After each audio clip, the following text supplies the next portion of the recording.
Welcome back to Sleep Nova. Sit back, relax, and enjoy the show.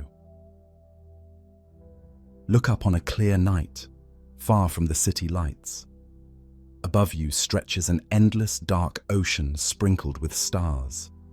The longer you gaze, the more stars appear, as if the universe is revealing a secret tapestry. Each star is a sun, distant and powerful. Our own sun is just one among hundreds of billions of stars in our galaxy. And our galaxy, the Milky Way, is one among trillions. In fact, astronomers estimate there may be 2 trillion galaxies in the observable universe. Try to imagine that. 2 trillion island universes, each brimming with stars beyond counting. If you could snap your fingers and count one galaxy per second, you'd be counting for over 65,000 years just to list them all. Within those galaxies are countless worlds. Some scientists say as many as 6 billion Earth-like planets may orbit stars in our Milky Way alone, and perhaps 12 quintillion across the cosmos. 12 quintillion Earths, 12 quintillion possibilities. The scale of space truly defies comprehension.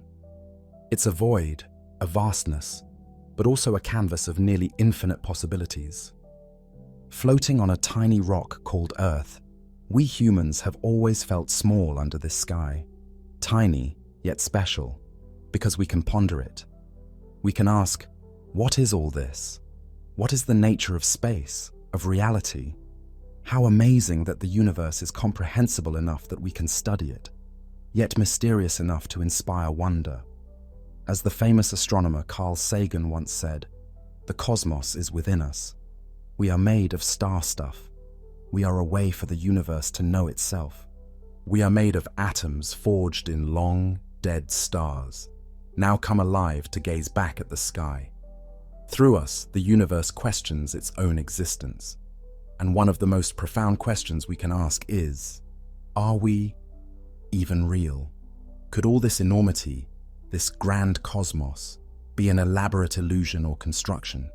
Could we, our lives, our planet, our universe, be part of a grand cosmic simulation? That question sounds like science fiction, yet it has leapt from the pages of novels and movie scripts into serious scientific and philosophical debate. What if our reality is not the base reality?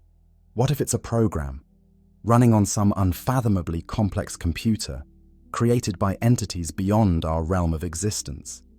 It's an idea that can feel both thrilling and unsettling, the simulation hypothesis.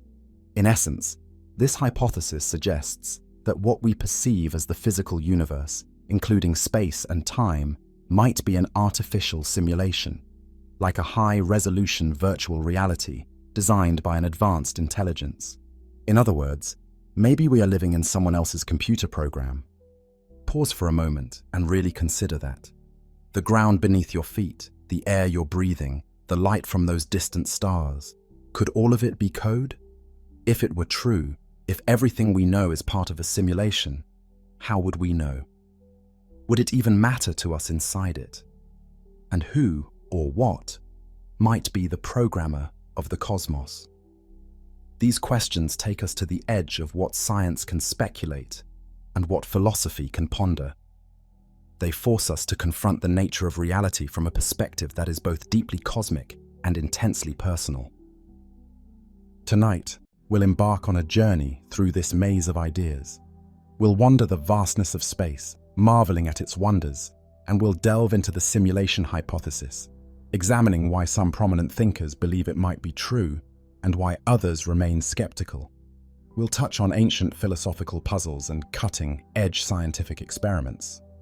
We'll meet the scientists and philosophers wrestling with these questions, from those studying the quantum underpinnings of reality, to technologists pushing the boundaries of virtual reality, to philosophers questioning whether real and simulated are even meaningful distinctions. Along the way, we'll peer into the very code of the universe and see if there are hints that reality has a designer, and we'll imagine what it would mean for our lives, our purpose, our future, if we are indeed characters inside a grand cosmic simulation. This idea, questioning the reality of reality, is not entirely new. Long before computers and simulations, humans sensed that the world might not be exactly as it appears. Over 2,000 years ago, the Greek philosopher Plato proposed a famous allegory. Imagine people who have lived chained in a dark cave all their lives, Plato said, facing a blank wall. All they ever see are shadows cast on that wall, shadows of objects behind them, objects lit by a fire. Those shadows are their entire reality. They give them names. They think they're real things, but they're just projections, mere silhouettes of something truer. One day, a prisoner is freed and stumbles outside into the dazzling sunlight. For the first time, he sees the full, rich world beyond the cave and realizes the shadows were just a pale imitation of reality. Plato used this allegory of the cave to discuss knowledge and enlightenment, but it resonates eerily with the simulation idea. If we are like those cave prisoners, then our day-to-day world might be the shadow play, while the true reality exists outside our current perception. Could it be that we are living in a cave of sorts, seeing shadows and mistaking them for the whole of existence? Across cultures, similar notions appear. In ancient Chinese philosophy, Zhuangzhou wrote of a vivid dream in which he was a butterfly fluttering about. In the dream, he was happy, unaware of any other life. When he awoke, he found himself lying in bed as a man, but then he wondered, was he a man who had dreamed he was a butterfly, or a butterfly now dreaming he was a man?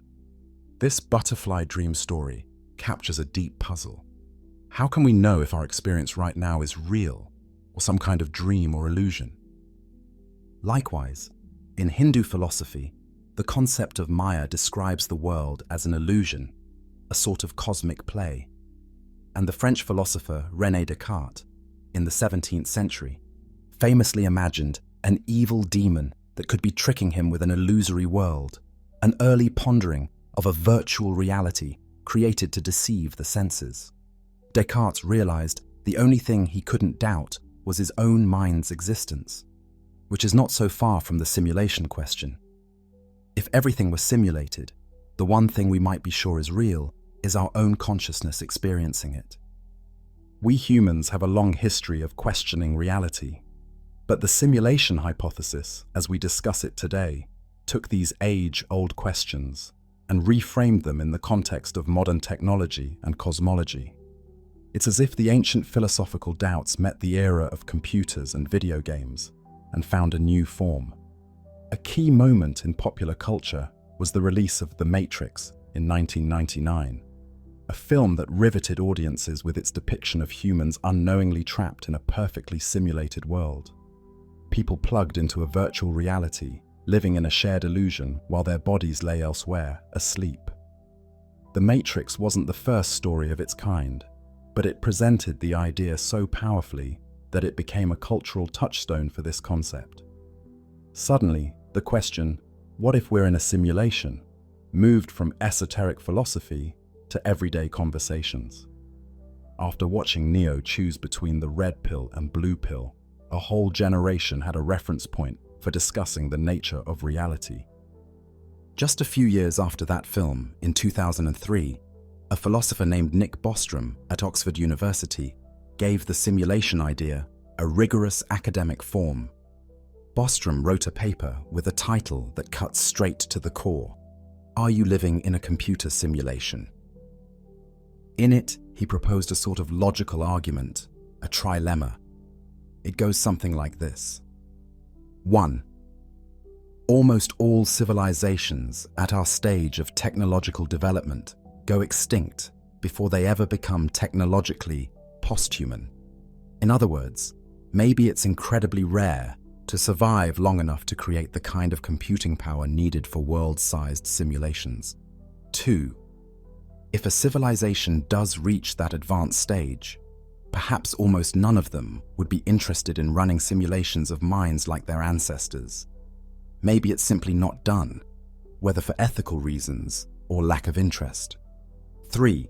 If the first two propositions are wrong, then the number of simulated conscious beings would far, far exceed the number of original beings.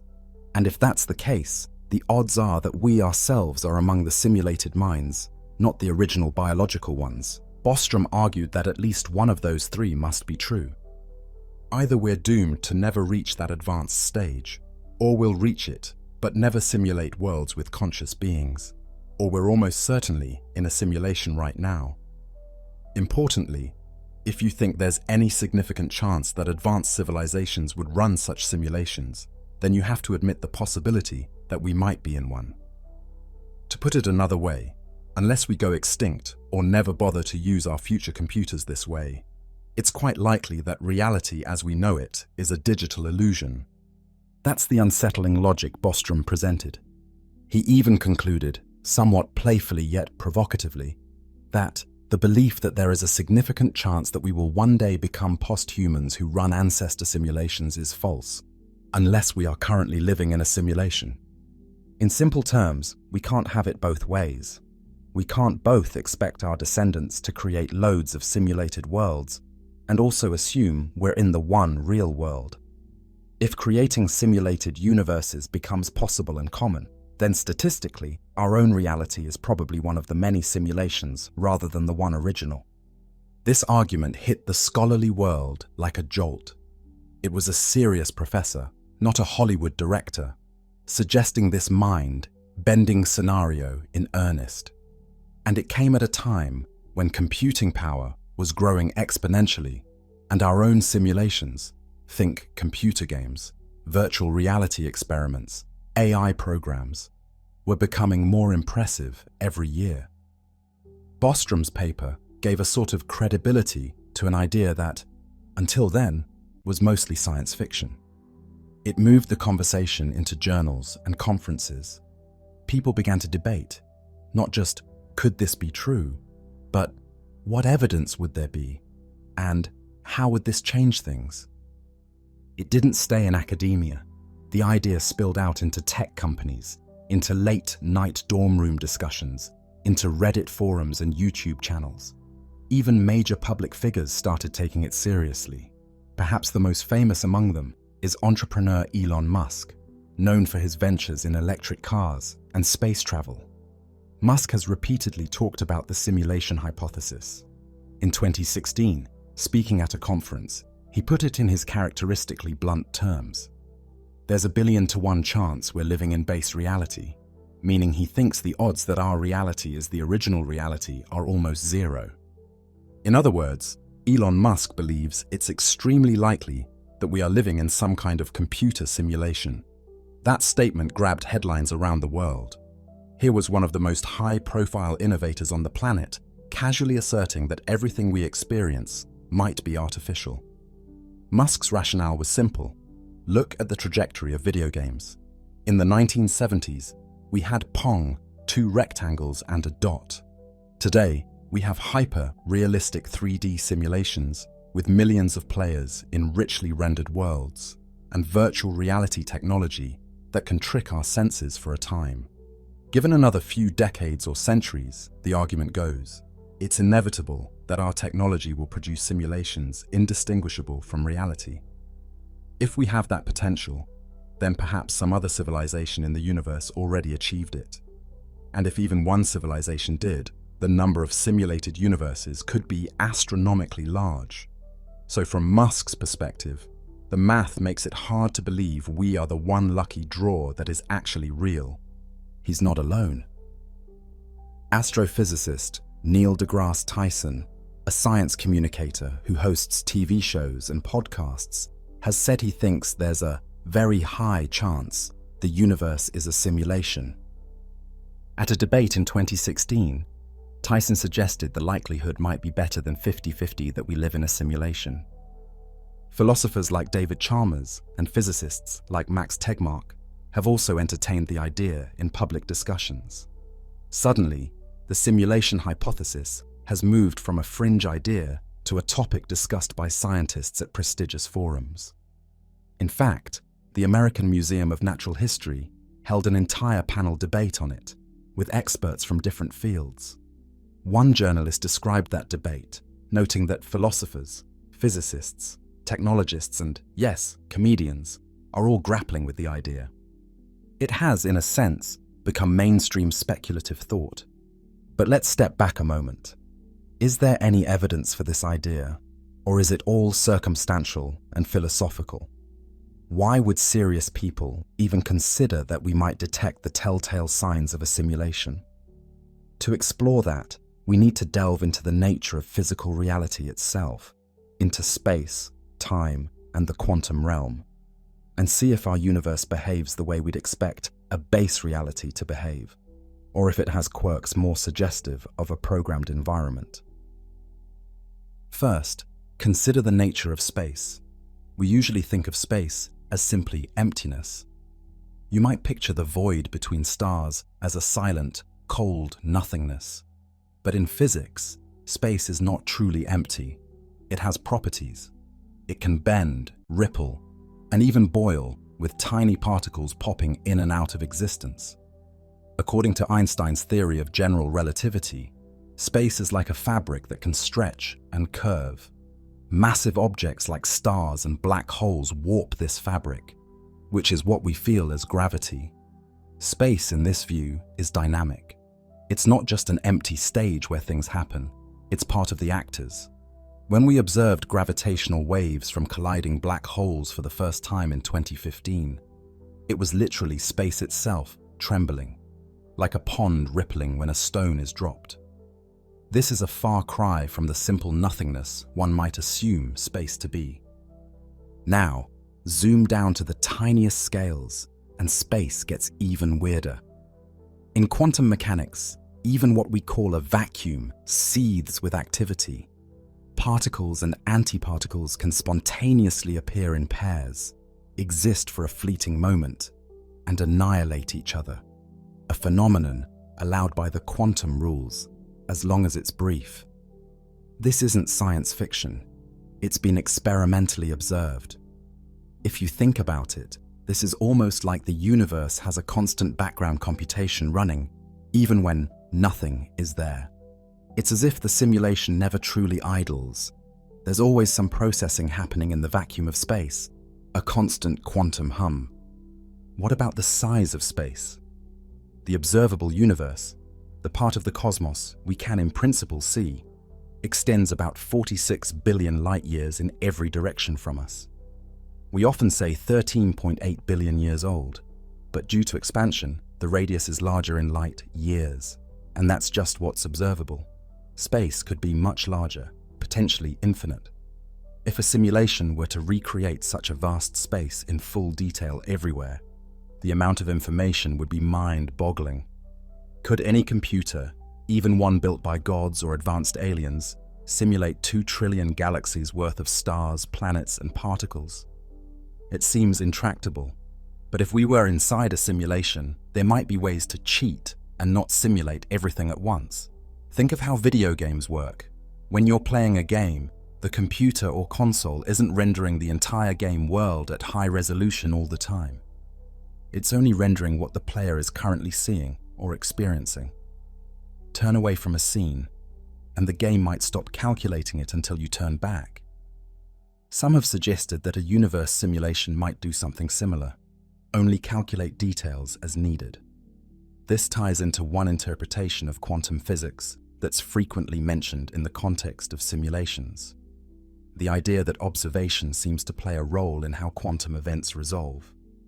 There's a famous experiment, the double slit experiment, where particles are fired at a screen with 2 narrow slits. If you don't observe which slit a particle goes through, the particle acts like a wave of possibilities, going through both slits and creating an interference pattern on a detector screen, as if it interfered with itself. But if you set up a detector to watch the slits, the interference pattern disappears. The particle behaves like a single, well-defined object that went through one slit or the other. Simplifying a lot, the outcome changes depending on whether it's observed. To many, this suggests that reality decides on an outcome only when it has to, when an observation is made. This is a cornerstone of quantum mechanics, often summed up as the observer effect. Now, some physicists will caution that it's not that consciousness causes the change per se, just the interaction with a measuring device. But the philosophical interpretation lingers. Perhaps things aren't determinate until they need to be. If you were designing a simulation, that's actually a smart way to save resources. Don't calculate something until someone tries to look at it. In a way, the universe already behaves like that at the quantum level. It's as if there's a level of reality that's in potential form, a haze of probability, and it becomes concrete only upon interaction. Could that be the sign of a rendering engine at work? As Tyson and his comedian colleague Chuck Nice quipped on Star Talk, maybe that's why we have the speed of light limit in our universe. Perhaps the simulation doesn't allow anything to travel faster than light, because then you could get to another star or galaxy faster than the program could load the details. In their playful exchange, Chuck Nice suggested, maybe that's why we can't travel faster than the speed of light, because if we could, we'd be able to get to another galaxy before they can program it. And Tyson added with a laugh, so the programmer put in that limit. It's a joke, but it perfectly illustrates how a computational constraint could manifest as a law of physics. Our cosmic speed limit might be akin to the draw, distance in a video game, preventing us from moving too fast for the simulation to keep up. Let's think about other hints. Some scientists have looked for signatures of discretization in space, essentially evidence that space is not continuous, but made of tiny pixels or chunks, like a digital grid. If the world is simulated, it might be running on a lattice or grid at the smallest scale. In our current physics, we have the concept of the Planck length, which is far smaller than anything we can directly measure. It's often thought of as a scale at which classical ideas of space break down and quantum gravity might take over. If space were truly pixelated, the Planck length might be the size of the pixels. A few researchers have proposed experiments to detect this. Dr. Zohre Davoudi, a physicist at the University of Maryland, has discussed how, if space-time is discrete, there could be slight changes in how high energy particles travel across cosmological distances. For instance, we might detect a tiny preferred direction or an upper limit in the energy of cosmic rays because of the underlying grid. Imagine if you tried to draw a perfectly straight, extremely long line on a pixelated screen. At some point, the discreteness might show anomalies. Davoudi specifically noted that if space-time is on a lattice for the simulation's sake, extremely energetic particles might not behave exactly as expected in a smooth continuum, possibly revealing a break in a symmetry-like rotation. So far, no such anisotropy in cosmic rays has been observed. If one were, it would be intriguing, though not absolute proof of a simulation. But the fact that physicists are even contemplating such tests shows how seriously the idea is being taken. Another striking piece of maybe evidence came from James Gates, a theoretical physicist known for his work in supersymmetry. Gates found something unexpected in the equations he was studying. Deep in the mathematical framework of certain supersymmetric models, he discovered equations that are identical to those used in computer error correcting codes. Error-correcting codes are algorithms programmers use to ensure data isn't corrupted. Basically, they help systems self-correct mistakes. They are, as Gates put it, what make browsers work, allowing digital information to transmit reliably. So, it was quite startling to find them knitted into the fundamental equations describing how particles and forces might work. Gates said, "I no longer can say that people like Max Tegmark are crazy." Upon realizing this, implying that seeing something so digital, looking in the bedrock of physical law gave him pause. He mused that finding such code in nature's equations, if nature weren't a simulation, would be an extremely unlikely coincidence. Does that mean the universe is a computer program? Not necessarily. It could be that our mathematics just happens to take that form, or perhaps there's a deeper reason for those codes that has nothing to do with actual computing. But it's tantalizing details like this that make scientists raise an eyebrow. It's as if you were walking through a forest and found a computer chip lying on the ground. you'd wonder, is there an intelligence at play here, or is it just an odd-shaped rock that happens to look like a chip? Cosmologist Max Tegmark, whom Gates referenced, has pushed an even broader idea, that the universe fundamentally is mathematical. Tegmark often points out that the more we study nature, whether it's the motion of planets or the behavior of subatomic particles, we find that mathematics describes it with uncanny precision. The laws of physics can be written in equations. They have symmetry and structure, much like a code. Tegmark's perspective is that perhaps the universe isn't just described by math, it is math in a very real sense.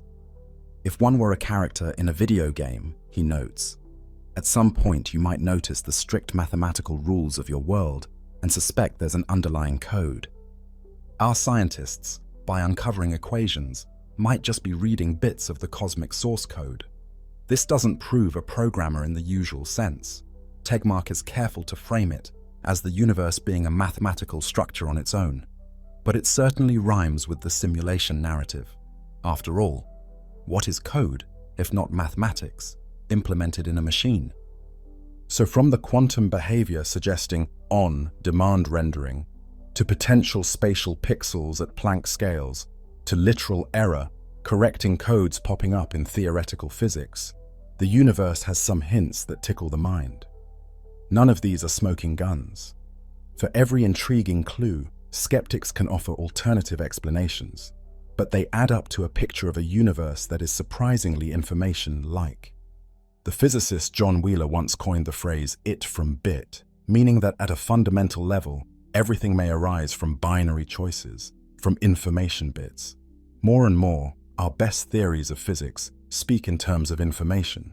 Black holes, for example, are often described by how they store information on their event horizons. Quantum entanglement is being investigated as the possible pixel glue of space-time itself in some modern theories.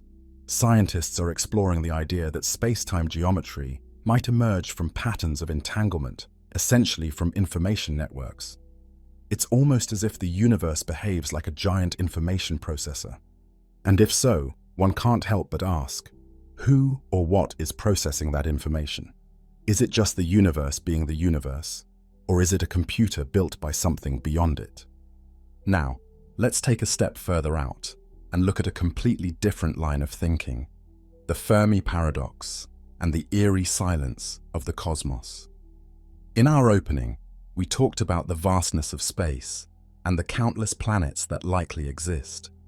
Given those numbers, many scientists believe that life, and eventually intelligent life, should have arisen in many places across the cosmos.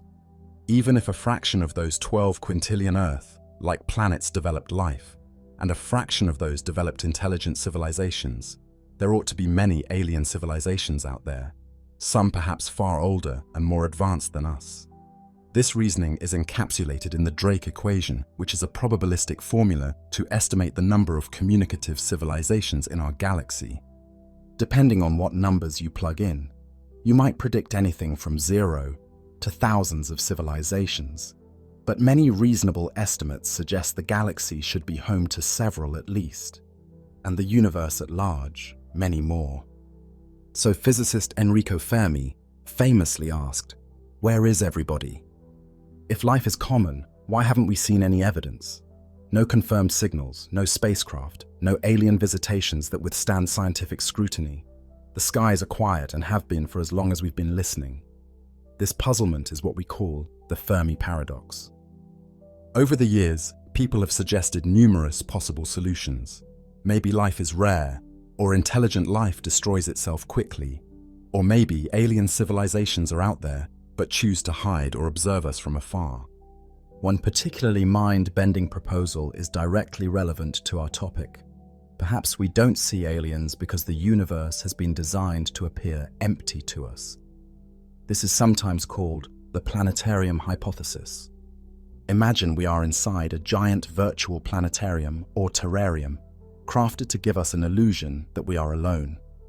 In 2001, science fiction author Stephen Baxter wrote an essay suggesting exactly this, that maybe advanced extraterrestrials, perhaps ones who reached a Type 3 civilization on the Kardashev scale, have created a simulation around us so that we perceive a vast, empty universe. They keep us in the cosmic equivalent of a snow globe.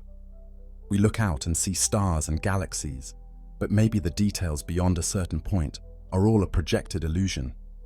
Baxter wrote that our universe could be a form of virtual reality planetarium designed to give us the illusion that the universe is empty. In this scenario, the reason for the simulation is key. It might be to quarantine us or protect us. Perhaps they worry that if we knew about them, or if we encountered them, it would disrupt our natural development, or cause us to panic. Or maybe it's to protect themselves, ensuring we can't locate them. It's a wild idea, but it does answer Fermi's question in a creative way. We haven't seen aliens because our reality is constructed so that we won't. Whenever we point our telescopes out and listen for signals, the simulation dutifully returns a result of grand silence because that's its programming. If true, it implies our simulators are not necessarily our descendants, but could be alien beings in a higher level reality. They might be running a simulation of the universe and intentionally omitting themselves. It's like we're NPCs in a video game who aren't allowed to meet the game masters. Of course, if that's the case, what happens if one day we humans start reaching out into space in earnest? Baxter mused that maybe the simulation has built in limits to stop us. For example, the laws of physics that limit space travel could be intentional. The enormous cosmic distances and the finite speed of light act as barriers to keep us from ever leaving our sandbox region of the simulation. If somehow we got close to escaping, say we built ships that approach light speed, perhaps the simulators would intervene with some new obstacle. It's a bit like the Truman Show, where the main character tries to sail away from the island and literally bumps into the sky, which is a painted dome. Is our sky, our space, a painted dome in some sense? Hard to believe, and currently impossible to know. But it certainly fires the imagination. Now, before we get carried away, it's important to note that while some researchers find such ideas intriguing, they also acknowledge limitations and criticisms. For instance, can a simulation even be that large and perfect? One challenge is what we call computational complexity. If you were to simulate an entire universe down to the level of atoms or quarks, the amount of computing power seems unfathomable. We struggle to simulate even a tiny chunk of the physical world with our best supercomputers. Simulating the quantum behavior of a few dozen particles can tax our largest machines. In fact, researchers using quantum Monte Carlo simulations find that the complexity grows exponentially with the number of particles. They've pointed out that to simulate just a small piece of reality at full quantum detail might be effectively impossible for any practical computer, even one the size of a planet or a star. So skeptics argue, how could a simulator handle 10 power 80 particles, each doing their quantum dance? Well, proponents of the simulation idea respond that a simulator could use shortcuts. We already touched on one. Only simulate what's needed. Perhaps the simulating computer doesn't bother to calculate the interior of distant stars or the exact behavior of every galaxy unless it becomes relevant to the story. Perhaps it focuses on Earth and its vicinity, and everything else is painted in broad strokes, with detail filling in only when we look closely. Some have even speculated that things like quantum indeterminacy or chaos theory could be features that prevent us from ever predicting and thus compressing the universe's behavior. If the simulators are clever, they might not need infinite power, just very sophisticated algorithms that always stay a step ahead of the players. Another counterargument is Occam's razor. This is the idea that, all else being equal, the simplest explanation that fits the data is preferred. The simulation hypothesis is, to put it mildly, not the simplest explanation. It posits an entire additional layer of reality, with beings and technologies far beyond our own, all to explain a universe that we could otherwise just take as is. Physicist David Kipping performed a Bayesian analysis and initially found about a 50% odds for us being in a simulation, given no prior information. And he noted that, if humanity ever creates simulations of conscious beings, those odds would dramatically tip toward the simulation scenario. But Kipping himself has said that because the simulation idea is so elaborate, Occam's razor might count against it. Without evidence, why assume a complicated multi-layer reality when a single-layer reality works fine? He and others have likened it to a philosophical speculation that may not be testable, and if it's not testable, can it be considered scientific? After all, any evidence we find could be just features of the universe, not proof of external programming. The ultimate problem is falsifiability. We can't currently devise an experiment that would definitively tell us, yes, this is a simulation, or no, it's not. If the simulation is perfect, any result is just part of the simulation. As philosopher David Chalmers put it, there's certainly not going to be conclusive experimental proof that we're not in a simulation. Any evidence we could ever get would be simulated. In other words, a clever simulator could always tweak things to keep us guessing.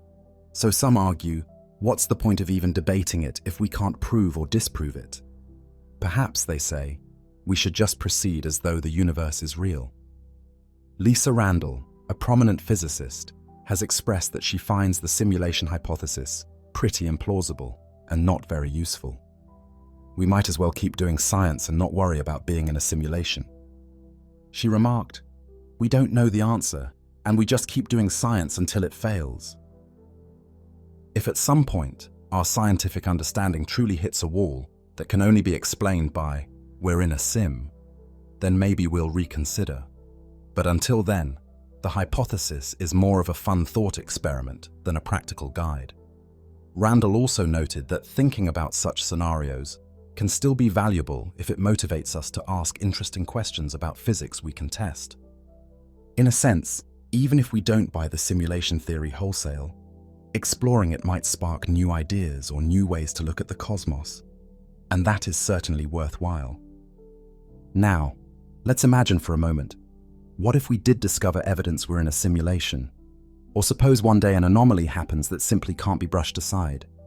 Maybe a message appears in the sky that can't possibly be natural, or we find an actual glitch in physics that is so specific it points to design. How would we react? Would it change how we live our lives? There are many science fiction scenarios about this.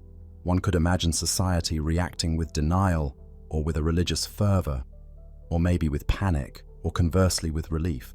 That explains everything. It's hard to know. Some thinkers have said it shouldn't change much on a day-to-day level. If you find out the universe is a simulation, the tree in your backyard is still a tree. The love you have for your family is still real to you. The taste of your favorite food is the same. You still have to go to work, avoid stepping in front of buses and all that. In fact, in a perfectly run simulation, you can't actually do anything outside the rules of the simulation, so you'd have to continue living by its laws. But psychologically, it could be a heavy realization. Would people feel less guilty about doing wrong, thinking, none of this is real, so what does it matter? Or would they feel more purpose, like, we're part of a planned creation, we better make our creators proud? Different individuals might react differently. Interestingly, the simulation hypothesis has a way of merging with traditional ideas of spirituality and religion. If there are creators outside our reality who made our world, how is that so different from concepts of God or gods? Some have pointed out that the simulation argument is like a technologically updated creation story. Instead of a supernatural deity, you have a super intelligent programmer. Instead of mystic heaven, you have another universe that hosts the computer. It reframes phenomena like an afterlife. As Dr. James Gates noted in that panel, if we are in a simulation, reincarnation might be literally possible. Our lives could be restarted or the program run again, effectively bringing everyone back to life. If you've ever played a video game, you know that dead characters can often respawn, or a saved game can be loaded to replay a scenario. In a simulation, maybe death isn't permanent. The data of your mind could be saved or copied. The simulation could also allow for things that look like miracles. Perhaps the simulators can intervene or tweak things now and then, which might appear to us as divine acts or anomalies. It's a whimsical parallel, but it does start to blur the line between science fiction and theology. In fact, Gates said that the simulation idea starts to break down a funny barrier between what people often think is the conflict between science and faith. Because here we have a scenario with creators, possibly an intention or purpose, and potentially even a form of life after death. Yet it's framed in a logically and technologically grounded way, rather than a mystical one. It's almost like a bridge between two worldviews. Of course, not everyone would agree with venerating simulator beings as gods. Philosopher Chalmers quipped that even if we were in a simulation controlled by higher beings, he'd refuse to worship the simulators. After all, they might be just scientists or gamers, not morally superior divinities.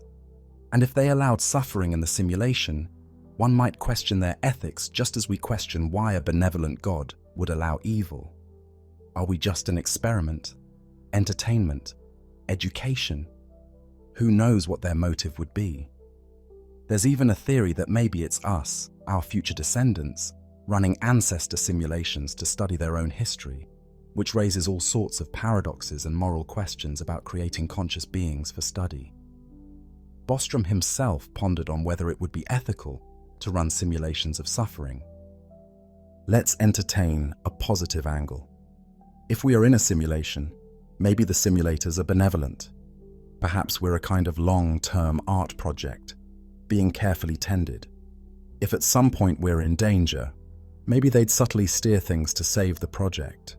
Some people have humorously suggested that the lack of catastrophic asteroid impacts in recent times, or the fortuitous timing of certain events in humanity's past, could indicate someone wants us to reach a certain stage. That's highly speculative and arguably just human-centric storytelling. But it's true that the simulation idea can either make you feel extremely small or strangely important. Another fascinating speculation: what if we ourselves create simulations within this universe? If we build our own simulated realities, populated by AI beings who think they're alive, then we'd have a nested simulation. Perhaps that's already happened. Maybe the simulators who built our world are themselves simulated by a higher level, and so on. This could lead to a chain of simulations within simulations. Tegmark pointed out a philosophical issue with Bostrom's argument. What stops an infinite regress of simulated worlds? If simulations become common, there could be many layers. But could it be simulations all the way down? At some point, there might need to be a base reality where the first simulation runs. If we're deep in a stack of simulations, our chances of reaching or understanding the true base reality are extremely slim. It would be like a character in a video game becoming aware of the game and then trying to figure out the world of the game developers by only exploring inside the game. They might get some hints, but can't break out of their level. Some tech visionaries have even talked about trying to break out of the simulation. There were reports that certain billionaires in Silicon Valley were funding research to find a way to detect or escape the simulation. It sounds like the plot of a movie. The rich and brilliant trying to crack open the sky of the Truman Show. While those specific stories might be exaggerated, it's true that the simulation hypothesis has captivated some of the most future-oriented minds. If you truly believed we're in a simulation, one radical idea would be to attempt to communicate with the creators. Maybe not by building a physical Tower of Babel, but perhaps by sending a clever message or creating a scenario within the simulation that stands out. Some have facetiously suggested that we should perform bold, unpredictable actions so as to get the simulator's attention. Max Tegmark, at the end of that debate, half-jokingly advised, "If you're not sure whether you're actually simulated or not, my advice to you is to go out there and live really interesting lives and do unexpected things so the simulators don't get bored and shut you down." That might be the best advice regardless of simulation status. Live an interesting, meaningful life, just in case someone is watching from above, and for your own sake if no one is. Now, we've journeyed through a lot, from the starry expanse of space to the subatomic quirks of quantum physics, from ancient philosophy to cutting-edge computational theory, from the loneliness of the cosmos to the possibility that we're not alone at all, but rather surrounded by an invisible infrastructure of a simulation. Through it all, one thing is clear: the line between reality and illusion is delicate. Whether or not we live in a simulation, pondering it forces us to appreciate reality's richness. If our universe is a simulation, it's a masterpiece of one. Think about it. The simulators would have created every coral reef, every nebula, every laugh, every tear, the taste of chocolate, the laws of gravity, the music of Mozart, the equations of Newton, the light of 1,000,000,000,000,000 stars, and they gave us the tools, like science, to start to figure it out. That's quite something. And if this is not a simulation, if this is the one true reality, then it's even more incredible. It means from empty darkness and mindless matter, the universe evolved to a state where it can dance and think and wonder through us. We, tiny specks on a pale blue dot, can question the very fabric of existence. In the end, the simulation hypothesis is a mirror. Look into it, and it reflects our deepest inquiries. It asks how far our intelligence can go, how we distinguish truth, how we find meaning. It has us grapple with what-ifs that challenge our perception of time, space, and ourselves. Are we a cosmic accident, alone in an unconscious universe? Or are we characters in a cosmic play with hidden audience and playwright? Perhaps we'll never know for sure. Perhaps one morning, like Zhuangzi, we'll wake up and realize this was all a dream. Or maybe we'll venture out into space, among the real stars or the simulated ones, and gradually peel back the layers of reality. Until then, the best we can do is live fully and curiously. Simulated or not, this life is the one we have. If it's a simulation, maybe we honor it by being the most interesting simulation we can be. If it's base reality, we cherish the fact that we're part of something truly fundamental. In both cases, our experiences, our joys and sorrows, our aspirations, they matter to us and to those around us. As far as we're concerned, they are real. The philosopher Chalmers might remind us, even if all is a simulation, the simulation is our reality, so it's real to us. So when you next step outside on a crisp night and look up, consider the stars again. Each one could be a distant sun in a vast, real galaxy, or a pixel lit up on the canvas of a sky created for our benefit. Either way, let that sight fill you with wonder. The universe, be it natural or programmed, is majestic and mysterious. We find ourselves alive in the midst of it, able to ask grand questions. That is a privilege beyond measure. In a way, through our eyes, the universe gets to witness something too. A species growing from curiosity, reaching out for truth, striving to understand the infinite. Perhaps that's the point of it all, to wonder. Perhaps the ultimate cosmic experiment is to see if intelligent life can figure out its own reality, or at least learn to live harmoniously within it. We may not have the final answers, but we will keep searching, observing, hypothesizing. We will keep exploring space, both outer and inner, physical and virtual. And as we do, we carry in our minds the profound possibility that reality might be far more layered than it seems. It's a possibility that humbles us, but also elevates our imagination. Real or simulated, the stars still shine down, the night sky still calls to us. The mystery remains as deep and dark as space itself. And in that mystery lies beauty, because a universe without secrets, simulated or not, would be far less interesting. So let's embrace the mystery. Let's cherish the awe we feel when confronted with the cosmos. If we are in a simulation, then let's be the best characters we can be. And if we're not, let's be the best beings this universe can produce. In the end, perhaps it doesn't matter whether our reality is base level or virtual.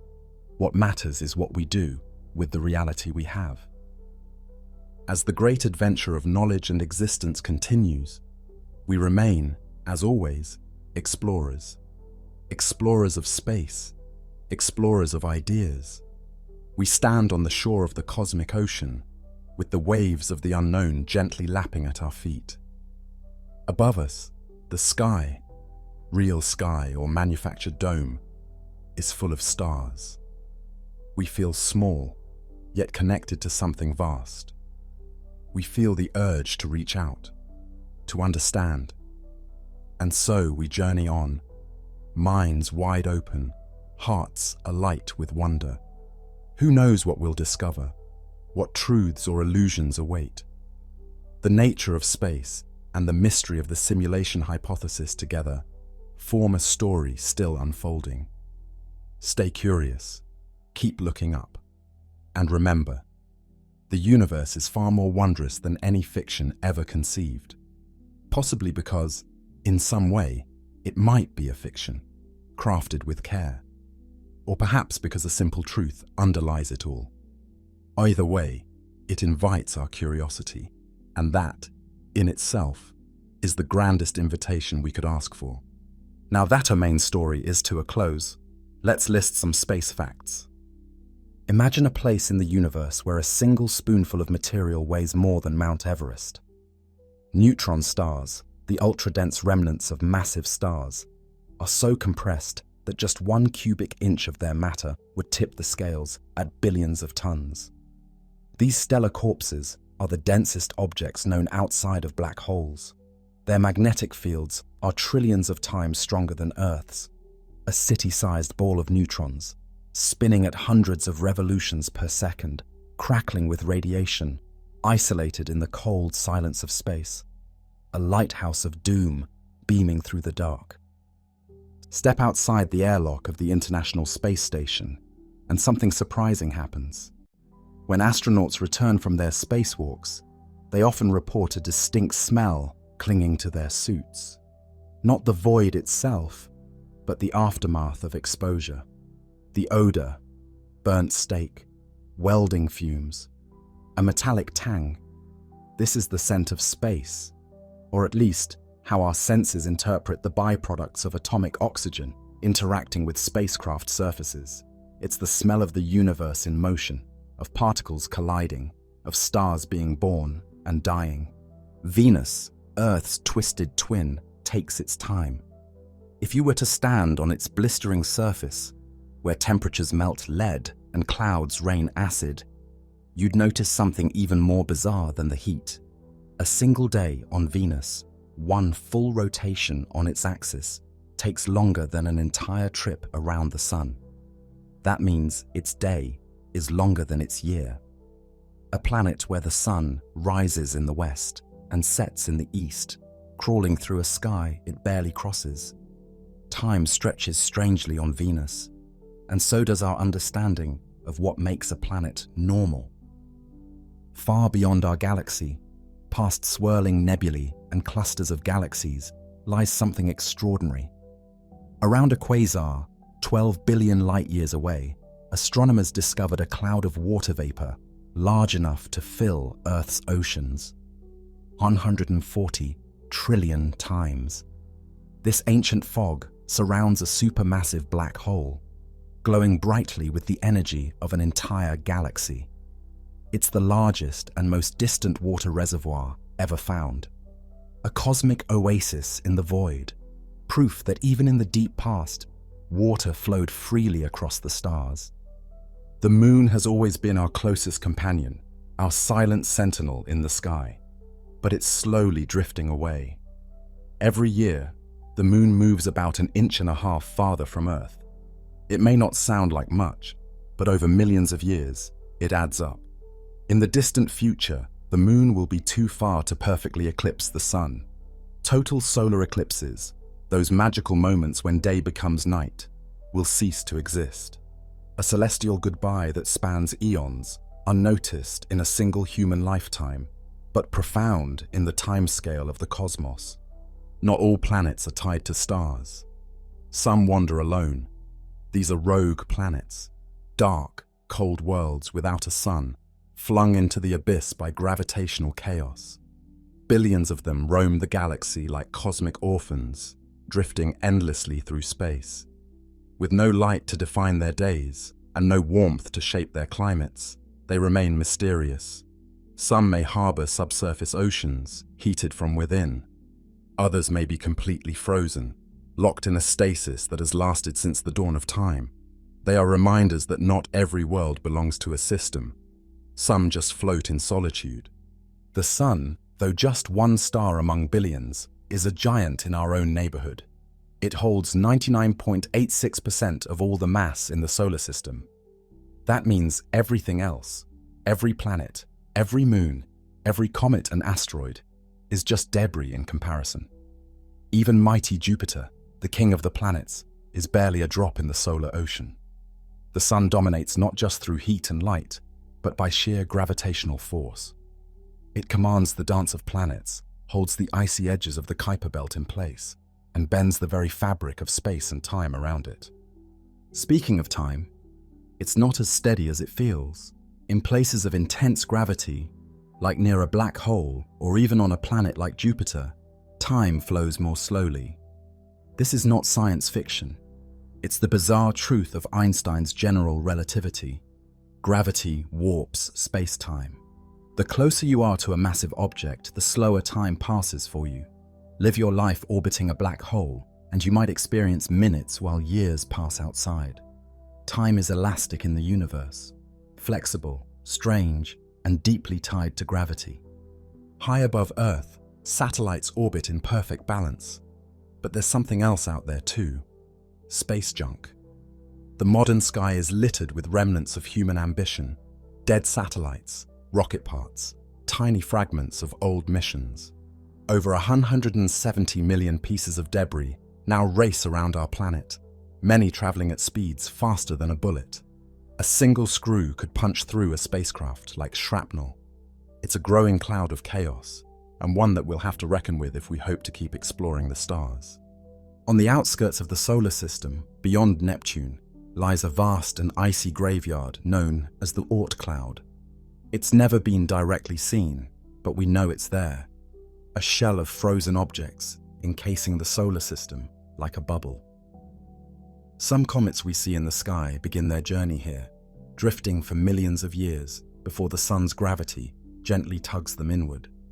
The Oort cloud may stretch halfway to the next star, holding the leftovers of solar system formation, ancient time capsules frozen in deep space. Jupiter is more than just the largest planet in our solar system. It's a shield, a protector, a cosmic vacuum cleaner. Its immense gravity pulls in comets and asteroids that might otherwise strike Earth. Without Jupiter, life here might never have had a chance. But this gas giant has secrets of its own. Beneath its swirling clouds lies a core of metallic hydrogen, a state of matter so exotic it can only exist under immense pressure. Lightning storms larger than Earth rage across its surface, and its iconic Great Red Spot is a hurricane that's been raging for centuries. Saturn's rings are perhaps the most visually stunning feature in the solar system, but they're young, maybe only 100 million years old, and they're vanishing. Slowly, inexorably, the rings are falling into Saturn, pulled down by gravity and magnetic forces. What once dazzled stargazers may one day disappear entirely. The rings are made mostly of ice, ranging in size from dust grains to bus-sized chunks. They're delicate, temporary, a reminder that even beauty on a planetary scale can be fleeting. And then there's Pluto. Once a planet, then demoted, yet still beloved. This distant world has a heart-shaped glacier on its surface and mountains made of water ice. But what's more fascinating is what lies beneath. Scientists believe Pluto may have a subsurface ocean, liquid water under layers of rock and ice. In the frozen reaches of the Kuiper Belt, warmth can still exist, not from sunlight, but from radioactive decay deep within. Even in the coldest places, the potential for life may remain.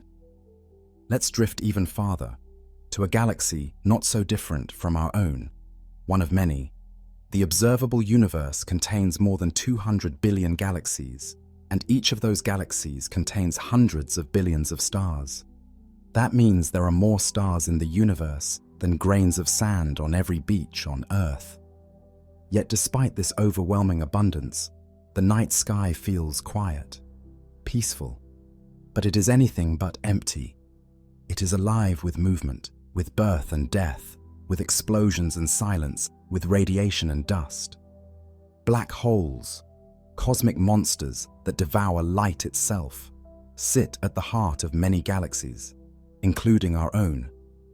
The one at the center of the Milky Way, Sagittarius A, is 4 million times the mass of our Sun.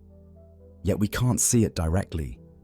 It lurks behind a veil of dust and gas, invisible and quiet, unless something dares come too close. Then, space-time tears. Matter stretches into glowing streams as it spirals inward, lost forever. Time itself slows to a crawl. And then, nothing. Beyond the event horizon, not even information escapes. And finally, we return to Earth, our pale blue dot.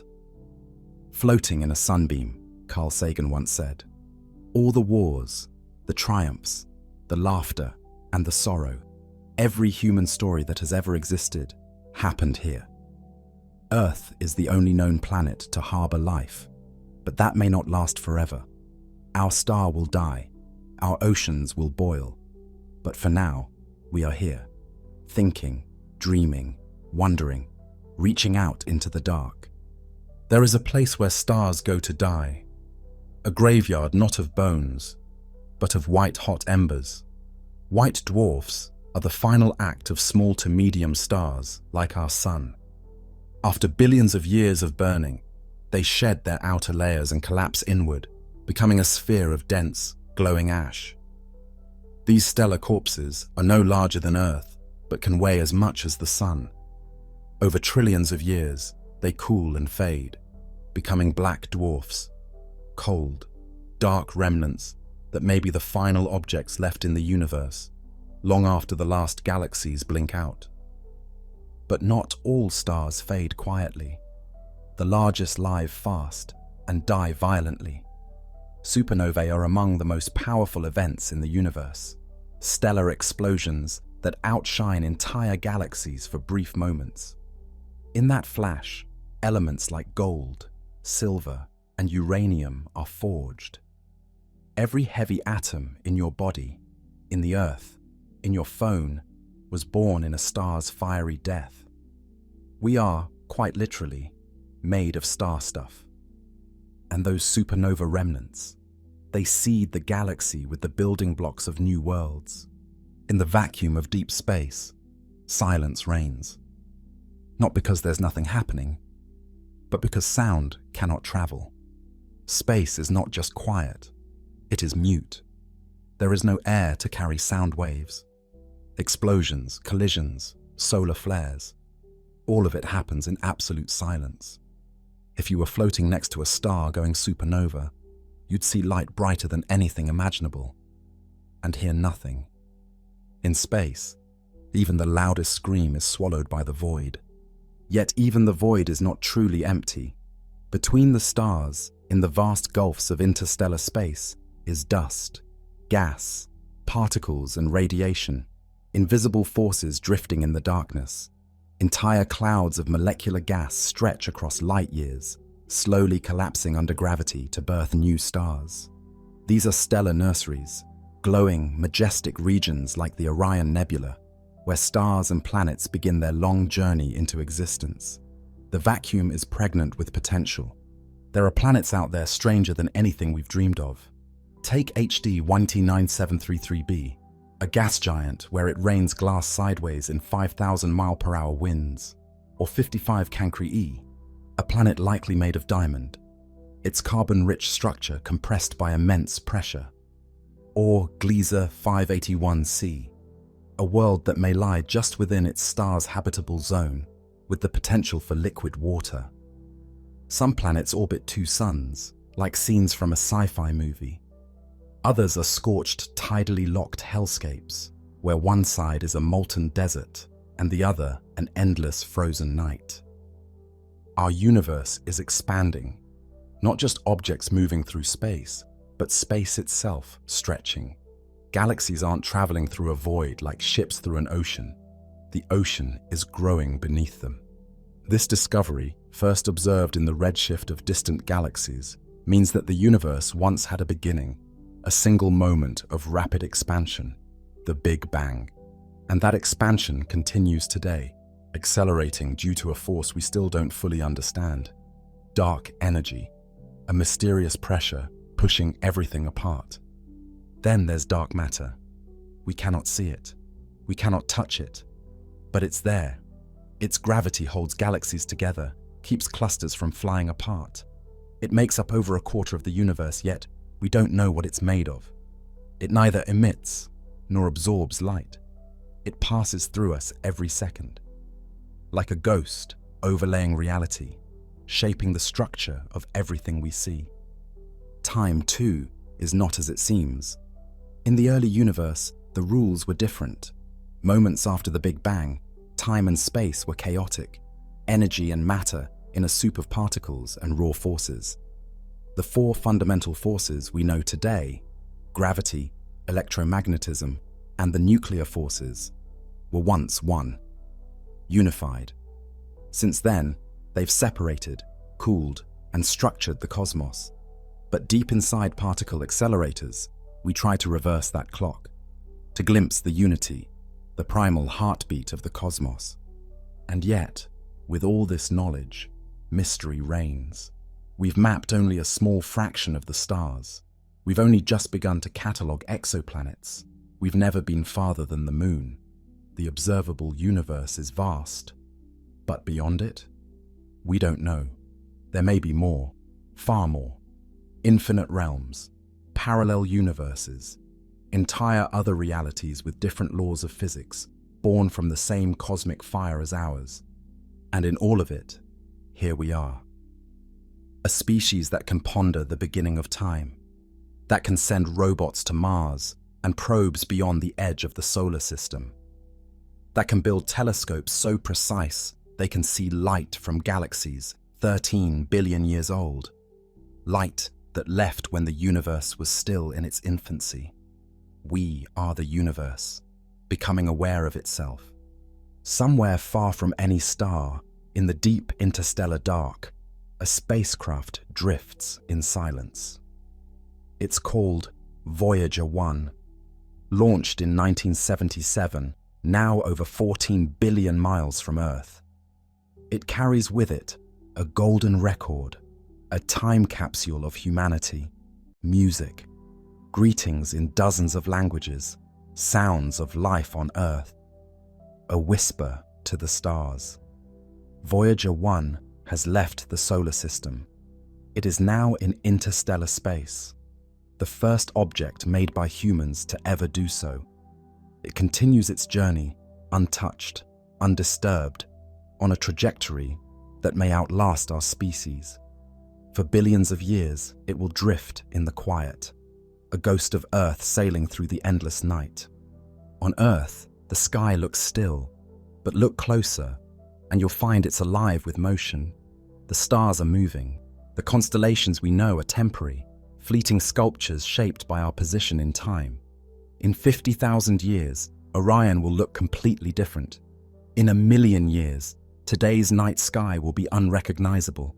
The stars we navigate by are travelers themselves, orbiting the galactic center, pulling against gravity, drifting through a galaxy that spins like a pinwheel of fire. The Milky Way, our home galaxy, is vast, over 100,000 light-years across. But it isn't alone. We're on a collision course with the Andromeda Galaxy, a spiral galaxy twice our size. In about 4 billion years, the two will merge, tearing and reshaping each other in a gravitational ballet. Stars won't crash. Space is too empty, but their orbits will change. New stars will be born. The night sky will erupt with arcs of starlight, and eventually a new galaxy will form, elliptical, larger, older, a silent monument to cosmic rebirth. Not all galaxies are peaceful swirls. Some are active, chaotic, burning from the inside. At their hearts are supermassive black holes devouring matter so violently that jets of energy blast out across millions of light years. These are quasars, the brightest objects in the universe. They shine with the light of 1 trillion suns, yet they're powered by darkness, by gravity crushing light itself.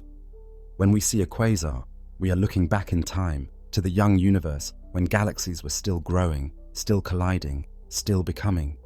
The universe is not cold because it lacks energy. It is cold because it is old. As it expands, the energy of the Big Bang spreads thinner. Today, space itself holds a background temperature of just 2.7 degrees above absolute zero. This is the cosmic microwave background, the afterglow of creation. It fills all of space, a faint radio hum from the beginning of time. When you see static on an old television screen, a tiny fraction of that fuzz is the leftover light from the birth of the universe. Gravity is not just a force. It's the bending of space and time. Massive objects, planets, stars, black holes, distort the fabric of reality around them. Einstein showed us that light can curve, that time can slow, that space is not a stage, but a participant. And this bending of reality isn't just theory. We've seen it. When a massive galaxy sits between us and something farther away, it can act like a lens, bending and magnifying the distant light. We call this gravitational lensing. It lets us see galaxies so far away they'd otherwise be invisible. It's as if the universe is helping us see itself. And yet, for all our knowledge, we've only just begun to grasp the full picture. The vast majority of the cosmos is made of things we can't see or explain. Ordinary matter, everything we've ever touched or measured, makes up less than 5% of the universe. The rest is dark matter and dark energy. Invisible. Mysterious. We don't know what it is. We don't know where it came from. But it controls the structure and fate of everything. It's the shadow behind the stars, the silence beneath the light. Every now and then, Earth is reminded of its fragility. An asteroid streaks across the sky, burning bright as it tears through the atmosphere. Most disintegrate harmlessly. Some leave craters, scars from impacts long past. 65 million years ago, such an impact changed everything. It ended the age of dinosaurs. It cleared the way for mammals, for us. We are here because a rock fell from the sky at the right, or wrong, time. And there are still many more out there, orbiting quietly, watching, waiting. But space isn't just death and distance, it's potential. On moons like Europa and Enceladus, icy shells hide oceans below, heated by tidal forces. These alien seas may be teeming with microbial life. We've seen plumes of water erupt into space, carrying hints of organic molecules. If life can thrive there, in darkness, under pressure, without sunlight, then maybe life is everywhere. Maybe biology is not a miracle, but a pattern, a thread that runs through the fabric of the cosmos. Even on Mars, the red planet, there are hints. Ancient riverbeds, polar ice caps, traces of methane in the air, a past that may have once been warm, wet, and alive.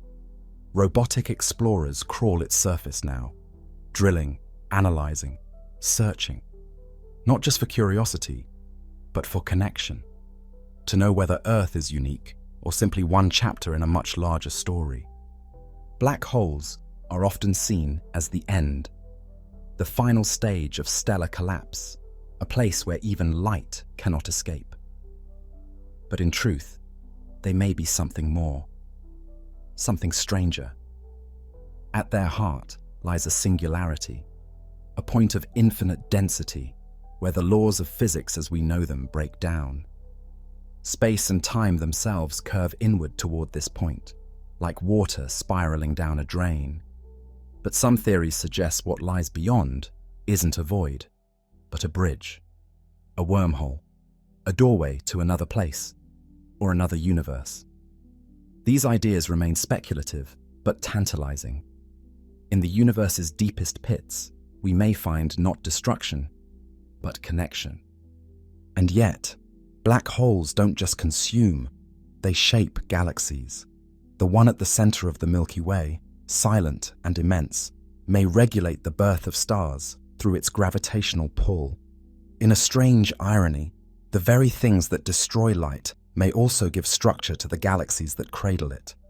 They are not simply cosmic monsters, they are architects of the cosmos. As we observe the universe, we are not just looking out into space, we are looking back in time. Because light has a finite speed, every star we see is a snapshot from the past. The moon is 1.3 seconds away, the sun 8 minutes, the nearest star over 4 years. The Andromeda galaxy, 2.5 million years.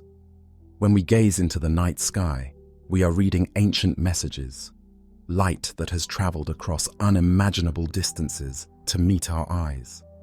A galaxy seen at 13 billion light-years away is a glimpse of the infant universe, when the first stars were just beginning to shine. And those first stars were unlike anything we know.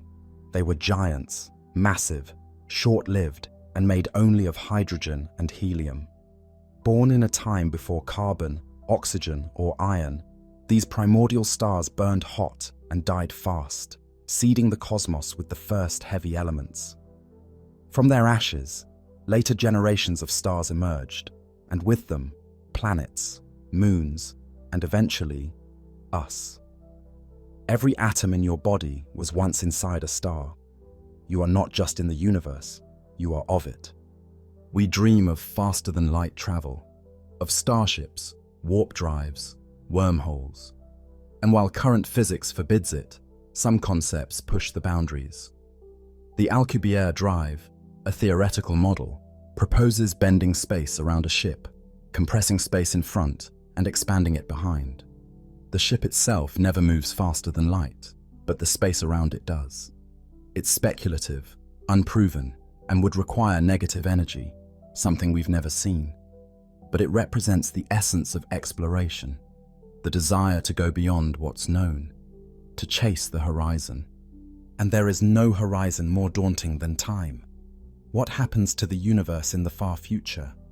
The galaxies will continue to drift apart. Star formation will slow. The stars will age, dim, and die. White dwarfs will cool. Black holes will evaporate through Hawking radiation. Over trillions, then quadrillions, then quintillions of years, everything we know will fade. Matter itself may decay. What remains is the heat death, a state of maximum entropy where no energy flows, no stars shine, and the universe becomes cold, dark, and still. But perhaps that is not the end. Some physicists believe that even then, new universes may emerge, that black holes could give birth to new Big Bangs, that our universe is just one in a cycle of births and deaths, a pulse of cosmic breath on a scale beyond comprehension. Or maybe we are a quantum accident, a fluctuation in a greater multiverse, a bubble of order in an ocean of chaos. And still, we look up. With telescopes on mountaintops and satellites in orbit, we scan the heavens. We listen for radio signals. We model alien climates. We ask questions no other known species has ever asked. We are curiosity incarnate, a flicker of awareness in a sea of stars. We build machines like the James Webb Space Telescope to see the first galaxies. We design rovers to crawl across alien dust. We train AI to analyze starlight, hoping to detect the breath of life on distant worlds. Because maybe we are not alone. Across the void, in the spaces between stars, we've been asking a question older than our species. Are we alone? For over half a century, we've been listening. Giant radio dishes point toward the stars, scanning for artificial signals, patterns, pulses, mathematical structures that nature doesn't make. We've heard only silence, but the silence is not proof of solitude. It may simply be the distance between civilizations, or the briefness of their existence, or the strangeness of their language. A message could be streaming through us right now, encoded in a frequency we don't yet understand. Life, as we know it, requires liquid water, organic molecules, energy. But we found these ingredients in surprising places. Beneath the ice of Jupiter's moon Europa, in the methane lakes of Saturn's Titan, in ancient Martian riverbeds. If life can arise in one place, it may arise in many, and it may not resemble us at all. On Earth, life has adapted to boiling vents, freezing poles, crushing pressure, and acidic swamps. Life is resilient, adaptable, creative. Perhaps the universe is too. Some scientists believe microbial life could exist now, hidden in alien oceans, or clinging to the clouds of Venus. Others look to distant exoplanets, thousands of them, orbiting distant suns. We've found rocky worlds in habitable zones, some with atmospheres, some with strange chemistry. We've even started to detect biosignatures, hints of gases that, on Earth, would suggest life.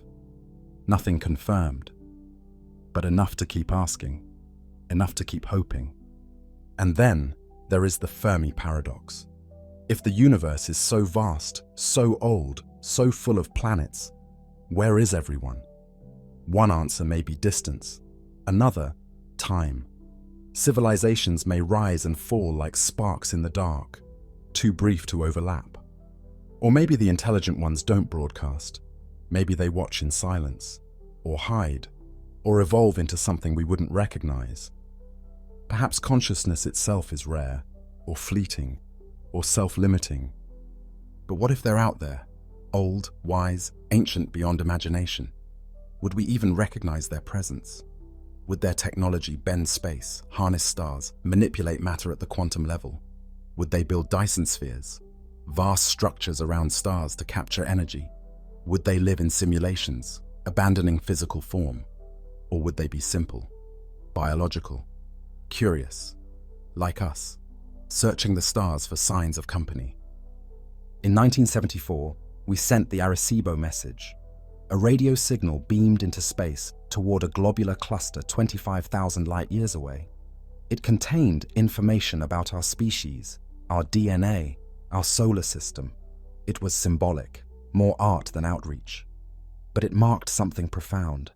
The moment we said hello, knowing we might never hear back, knowing the odds. We sent the message anyway. If we ever do make contact, what then? Will we understand each other? Will it be a moment of awe or fear? Will we see in them a mirror of our potential or a warning of our limits? The first alien signal will be the most important discovery in human history, not because it tells us who they are, but because it confirms we are not the only question the universe has asked. And if we never hear from anyone else, then that means something too. It means intelligence is rare. It means life is precious. It means, for now, we are the only known voice in the cosmic dark. And that voice matters more than we thought. Because whether or not we find others, we have already found each other. And we have the tools, the mind, the vision to keep reaching. The stars have always called to us. For most of human history, they were myth and mystery, painted on the night sky like stories we could never touch. But now, for the first time, we stand at the threshold. The tools we build are no longer just for looking up. They are for leaving. Rockets break the grip of Earth's gravity. Rovers crawl across distant worlds. Space stations orbit above us. Fragile outposts of life in a place where no life belongs. We are learning, slowly, cautiously, but inevitably. Still, the stars are far. The closest one, Proxima Centauri, is over 4 light-years away. With current technology, it would take tens of thousands of years to get there. But we are dreamers, and we are builders. Projects like Breakthrough Starshot imagine tiny light sails pushed by lasers, miniature ships traveling at 20% the speed of light. Others dream of fusion drives, antimatter propulsion, or even warp bubbles, theoretical ways to cheat distance by folding space itself. These are not science fiction fantasies. They are ideas in development, blueprints waiting for breakthroughs. To live among the stars, we must change, not just our machines, but ourselves. On long interstellar journeys, generations may live and die aboard ships. Some speak of cryogenic sleep, others of digital consciousness, uploading the mind into data, sending ourselves as information rather than flesh. And if we reach distant planets, we may not remain human as we are now. We may become something new, adapted, engineered, interwoven with AI, shaped by alien gravity, alien air, alien light. But before we go far, we must go nearby. The moon is our testing ground, close enough to reach, harsh enough to teach. We will build there, habitats shielded beneath regolith, solar farms capturing endless sunlight, laboratories studying how life copes with barren rock. And then Mars, a world with winds and seasons and canyons deeper than any on Earth. We'll send crews, then settlers, then children born under a pink sky. They will not remember Earth the way we do. To them, it will be the myth. Terraforming may come next. Vast projects to warm planets, thicken atmospheres, release water.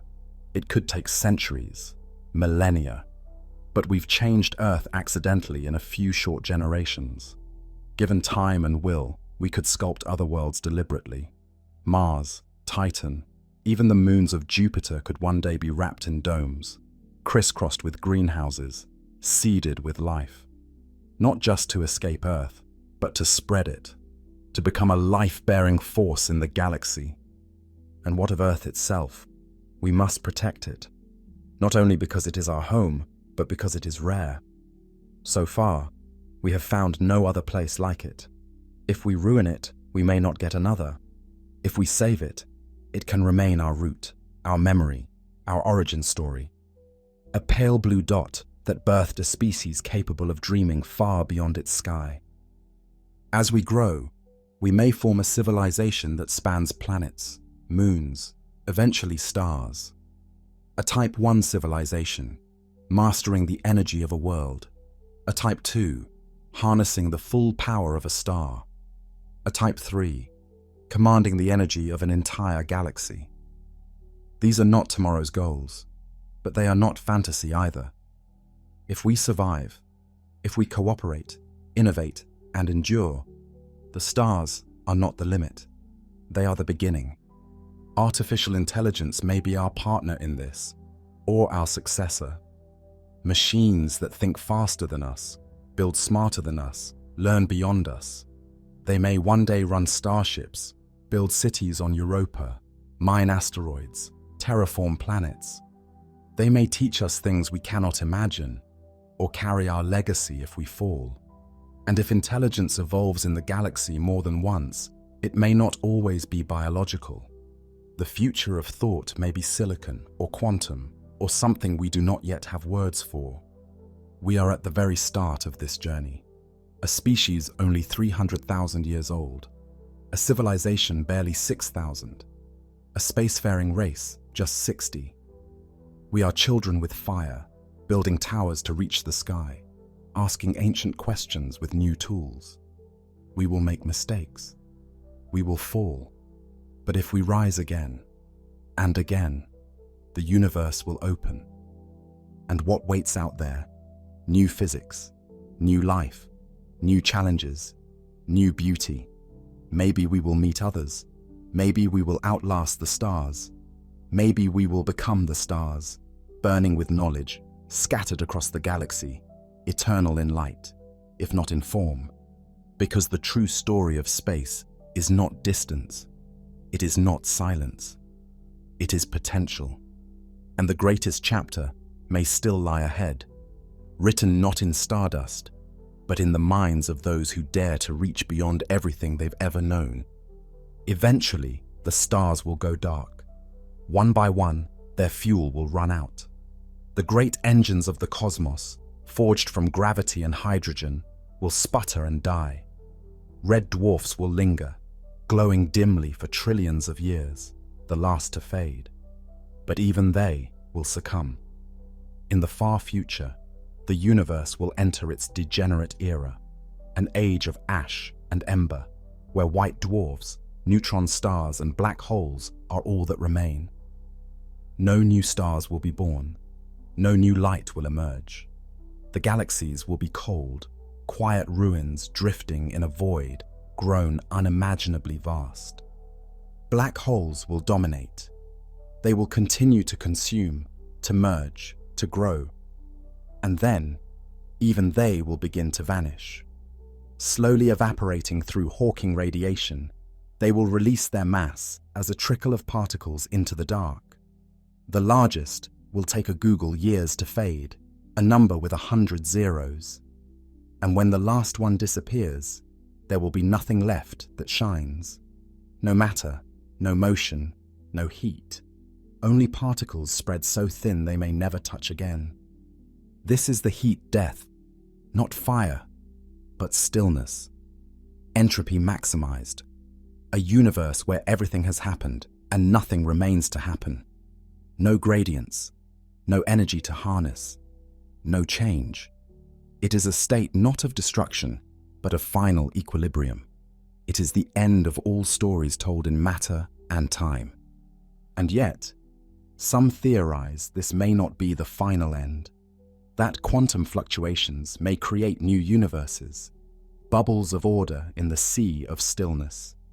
Some may grow, inflate, ignite into new spacetimes with their own physical laws. Perhaps ours was born this way. Perhaps the multiverse is real, an endless fractal of beginnings, each unaware of the others, each infinite in its own right. Some suggest our universe may be a simulation, not a metaphor, but literal code, running on a substrate we cannot perceive. That everything we know, stars, planets, consciousness, is emergent behavior within a deeper reality. The simulation hypothesis posits that advanced civilizations could create entire worlds indistinguishable from base reality. And if they could, they likely would. And if they would, we may be inside one now. But even if that is true, it changes nothing. The stars still burn, the void still stretches, the questions still matter. Whether written in carbon or code, we are here, experiencing, wondering, becoming. Consciousness, the strangest force in the universe, may be its most powerful. It can't be weighed, it can't be seen. Yet it shapes civilizations, tells stories, asks questions, feels awe. From the structure of neurons to the fabric of space-time, we are finding connections. The brain and the cosmos, both networks, both pulsing with information. Some believe consciousness is fundamental, woven into the universe like space and time. Others see it as an emergent property. The brain, a temporary mirror held up to the infinite. And still the mirror reflects. Still we wonder. Still we reach. No other creature we know of has ever looked up and asked why. No other planet, as far as we can tell, has grown eyes to see the stars. That may change, or it may not. But for now, in this moment, we are here. A flicker of thought on a grain of dust, orbiting a small star in a quiet corner of a vast and ancient galaxy. And that, against all odds, may be enough. In the deep architecture of the cosmos, patterns repeat. Spiral galaxies mirror the whirlpools in our oceans. The filaments of the cosmic web resemble the neural pathways of the brain. The golden ratio appears in the arms of galaxies, in the growth of seashells, in the branching of trees. The universe, in its vastness, echoes itself, from the micro to the macro, from the subatomic to the galactic. These patterns are not proof of design, but signs of underlying order. Structure in chaos, law in the unknown. The universe is not uniform. It is lumpy, uneven. Galaxies clump together in webs, connected by filaments of dark matter, separated by vast voids where almost nothing exists. These cosmic voids are hundreds of millions of light years across, expanses so empty that a single galaxy passing through would be like a grain of sand in the Pacific Ocean. And yet, even here, gravity whispers. Even here, expansion continues. Quantum mechanics tells us the universe is not made of things, but of probabilities. Particles blink in and out of existence. Locations are uncertain until measured. Entanglement links particles across space, instantaneously, as if the universe itself does not care about distance.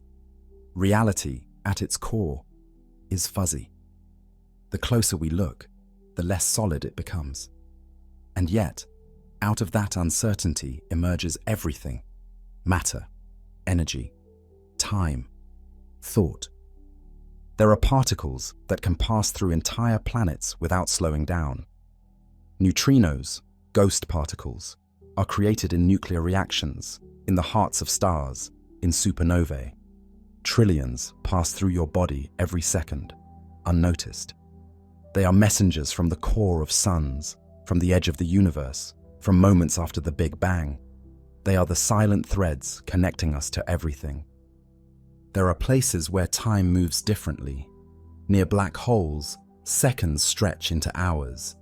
In accelerating frames, clocks run slower. This is not illusion. It is the shape of reality. A traveler moving near the speed of light could journey across the galaxy and return to find centuries passed at home. Time is not fixed. It bends, warps, flows. It is part of space, and space is not a backdrop. It is alive, shifting, reactive. The universe is not a stage, but a player, and perhaps the strangest truth of all. The universe has no center, no edge, no outside. It is not expanding into anything. Space itself is expanding, everywhere, all at once. Every galaxy sees every other galaxy moving away. The fabric is stretching, the scale is growing, and yet, from inside it feels still. Motion without movement, infinity without direction. The laws of physics are not merely descriptions. They are constraints, but also keys. They allow life to emerge, stars to burn, atoms to bond, minds to think. And they are, as far as we know, the same everywhere. The same on Earth as in galaxies 10 billion light-years away. This uniformity suggests a common origin, a singular birth, a moment when all things began, hot, dense, bright, and then expanded, cooled, evolved. And yet, even now, the universe is not done becoming. Stars are still born, galaxies still collide, planets still form. Somewhere, right now, a world is cooling from fire into stone. Somewhere, right now, life may be waking up for the first time, crawling from the sea, gazing at its own sun, wondering. Somewhere, right now, a civilization may be transmitting its first signal. Somewhere, right now, we may be the signal they're hearing. Because this is not just a story of stars. It is a story of time, of emergence, of consciousness finding itself in the mirror of space. The universe does not explain us. We explain the universe, and in doing so, we give it meaning. The universe is not static. It is not a finished canvas, but a work still in progress. A slow, unfolding act of creation, playing out on a timescale so vast we can only catch fragments. In every supernova, in every merging galaxy, in every newborn star, the story continues. It is a cosmos in motion, not drifting aimlessly, but evolving, shaped by laws we barely understand, into forms we can barely imagine. Between the atoms in your hand is empty space, vast and silent, proportionally as empty as the distances between stars. The solidity of matter is an illusion of quantum fields and electromagnetic forces. You are not made of things, but of relationships, interactions, fields vibrating into what we call matter. And yet, from this emptiness emerges thought, memory, love. A mind, aware of itself, looking outward and inward all at once. Your body is made of hydrogen from the Big Bang, carbon from dying stars, calcium from ancient supernovae. You are the dust of collapsed suns, organized by DNA into a form that can ponder its own origins. Life is the universe folding in on itself, a pattern of molecules complex enough to ask why. This is not philosophy, this is physics. Every breath you take is shared with the past. The oxygen in your lungs may have passed through the leaves of trees that grew before you were born. The water in your veins may have once flowed through ancient rivers, ancient animals, ancient storms. You are not separate from the earth, and earth is not separate from the cosmos.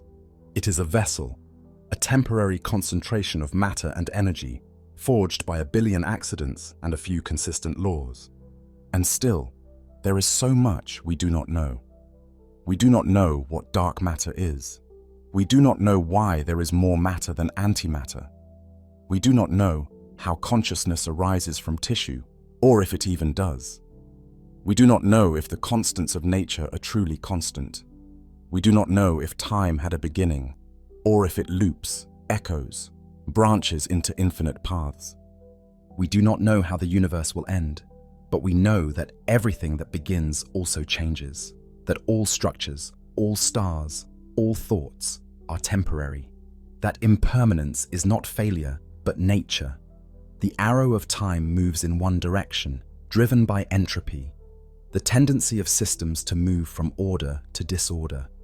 And yet within that law, pockets of complexity emerge. Galaxies, solar systems, life. This is the paradox. The same universe that trends towards simplicity also gives rise to stars, cells, minds.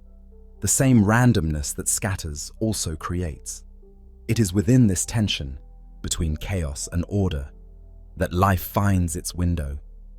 It is here that meaning is born, not from design, but from participation, from existence itself. You are not separate from the cosmos. You are a way for it to feel, to ask, to wonder. A brief arrangement of particles tuned by time into awareness. And as you look out at the stars look back through you, because for a moment, in this tiny corner of space, the universe knows that it is vast, and it knows that it is beautiful. There is a silence in space that is absolute. It is not quietness as we know it, but the absence of medium, the absence of air. Sound cannot travel there, and yet the cosmos speaks. It speaks in light, in radiation, in gravity. The collision of neutron stars sends ripples through space-time, gravitational waves that stretch and squeeze reality itself. We have built instruments so sensitive they can detect these ripples from galaxies millions of light years away. With them, we listen not with ears, but with mathematics. We hear the universe through distortion. And in that distortion, we find new truths. Space is not smooth. It is not flat. It curves around mass. It twists near spin. It dances under tension. It expands. It vibrates. It bends. It is not the stage upon which the universe acts. It is part of the cast. It interacts. It flexes. It remembers. Black holes may be the ultimate memory, not just devourers, but recorders. According to quantum theory, information cannot be destroyed, and yet black holes seem to swallow it forever. This contradiction between relativity and quantum mechanics is one of the greatest puzzles in physics. Some believe that information is encoded on the event horizon, like a hologram. Others believe it leaks out in Hawking radiation, twisted beyond recognition. Others still think our understanding is too limited, that something deeper awaits discovery. A new theory, uniting gravity and quantum mechanics at last. That theory may not just explain the universe. It may explain everything. Why there is something rather than nothing. Why the laws of physics take the form they do. Why the cosmos permits life, thought, love. We call it the theory of everything, and we have not found it yet. But every equation, every telescope, every experiment brings us one step closer to unveiling the machinery beneath the veil. In all directions, the universe looks the same. No matter where we point our instruments, we see galaxies drifting away, redshifted by expansion. This symmetry suggests something astonishing. There is no preferred place, no center, no edge. Every point in space sees the same outward motion. We are not in a special location. We are not above or below. We are not central. We are simply within, embedded, carried by the flow. And yet, for all its indifference, the universe has given rise to meaning. Not absolute, not universal, but emergent. Meaning is not written into the stars. It is written into minds. It is what arises when consciousness collides with time. We invent it. We suffer for it. We live by it. And in doing so, we become something greater than matter. We become participants in the unfolding of a reality that did not ask for us, but allowed us anyway. The universe does not owe us comfort. It offers no guarantees, no protection, no permanence. But it permits us. It permits stars to form. It permits chemistry to dance. It permits biology to emerge. It permits atoms to arrange themselves into minds that can imagine futures, remember pasts, and build tools to reach beyond what is visible. That permission, that fragile, narrow band of possibility, is everything. And though we are small, we are not powerless. Though we are brief, we are not irrelevant. We are, perhaps, the only voice the universe has ever had. A single point of awareness in a sea of silence. But a point that burns, that questions, that dreams. A point that, even knowing its own impermanence, still dares to reach for the stars. In the beginning, there was silence. A silence deeper than night, softer than a held breath. Nothing moved, for nothing yet existed that could move. No stars, no galaxies, not even the whisper of a breeze in the dark. In this primordial stillness, before light and time and form, there was only a pregnant pause, an infinite calm awaiting a spark. And then, in that void, something happened. A flash, a burst of unimaginable brightness, and the silence was broken. The universe was born in an eruption of light and energy, a silent explosion that rang with no sound, yet carried the promise of everything to come. From that moment, space unfurled like a new scroll, stretching, expanding, filling with the first hot glow of creation. Still, there was no ear to hear, no eye to see. All was energy and plasma and the slow birth of matter. Yet, as the cosmos burgeoned outward, the silence remained underneath the cosmic symphony, like a bass note holding all melodies, the backdrop of the vast expanding space. Eons passed in wordless majesty. Stars kindled across the darkness, clustered into galaxies, swirled into patterns by gravity's gentle but inexorable hand. Great structures formed, filaments of galaxies and voids larger than anything we can truly imagine. In all of this grandeur, in all the furnace roar of stars and the collisions of galaxies, a profound silence still reigned. It was not an empty silence, but a pregnant one, the silence of a universe in the making, as yet without anyone to witness it.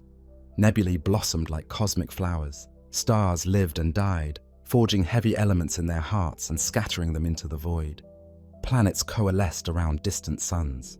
Perhaps on countless worlds, oceans pooled and gentle winds blew under alien skies. But for ages, no voice broke the silence, no mind yet asked a question. On one tiny planet, orbiting an ordinary star in an ordinary galaxy, something miraculous stirred. Life. In warm, shallow seas, simple microbes began to live, multiply, and evolve. The silent universe had given rise to tiny living things that could sense and respond. They knew nothing of the larger cosmos, only the immediate instinct to survive. But life grew more complex and daring. It crept onto land. took on myriad forms in oceans and forests. And in time, on that little blue world, consciousness sparked. Creatures emerged who could wonder. They looked up at the night sky with curious eyes. They felt small under the canopy of stars, yet compelled to reach out in thought. From their lips and hearts came the first question: what is all this?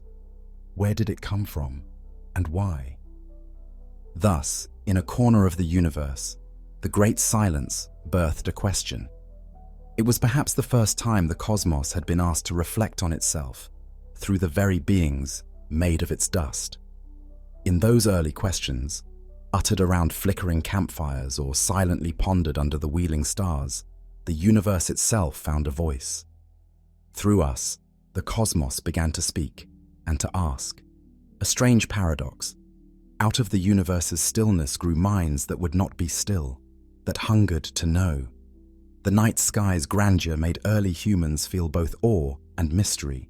They saw patterns in the stars and spun stories, sensing perhaps that the darkness was not empty, that there was something vast and eternal out there, beckoning. Who placed the stars in the sky?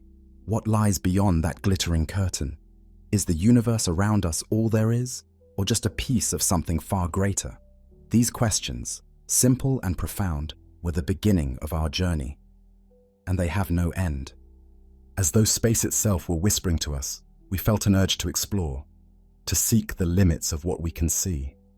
We learned to build tools, first telescopes of glass and metal, later great observatories, to extend our vision deeper into the silence. With each improvement of our cosmic eyes, the known universe grew. What once was a dome of twinkling lights became an ocean of stars, then countless galaxies, and then structures beyond galaxies. We discovered that the stars are not scattered randomly. They are gathered in immense cities of stars, the galaxies, each containing billions or trillions of suns. Our own Milky Way is one such city, a flat disk of light arcing across the sky. And beyond it, we found others. Andromeda, the whirlpool shapes of spirals, the blob-like ellipticals, the tiny dwarfs swarming around bigger ones. We realized the universe is composed of these galaxies scattered through space like handfuls of luminous sand tossed into the dark.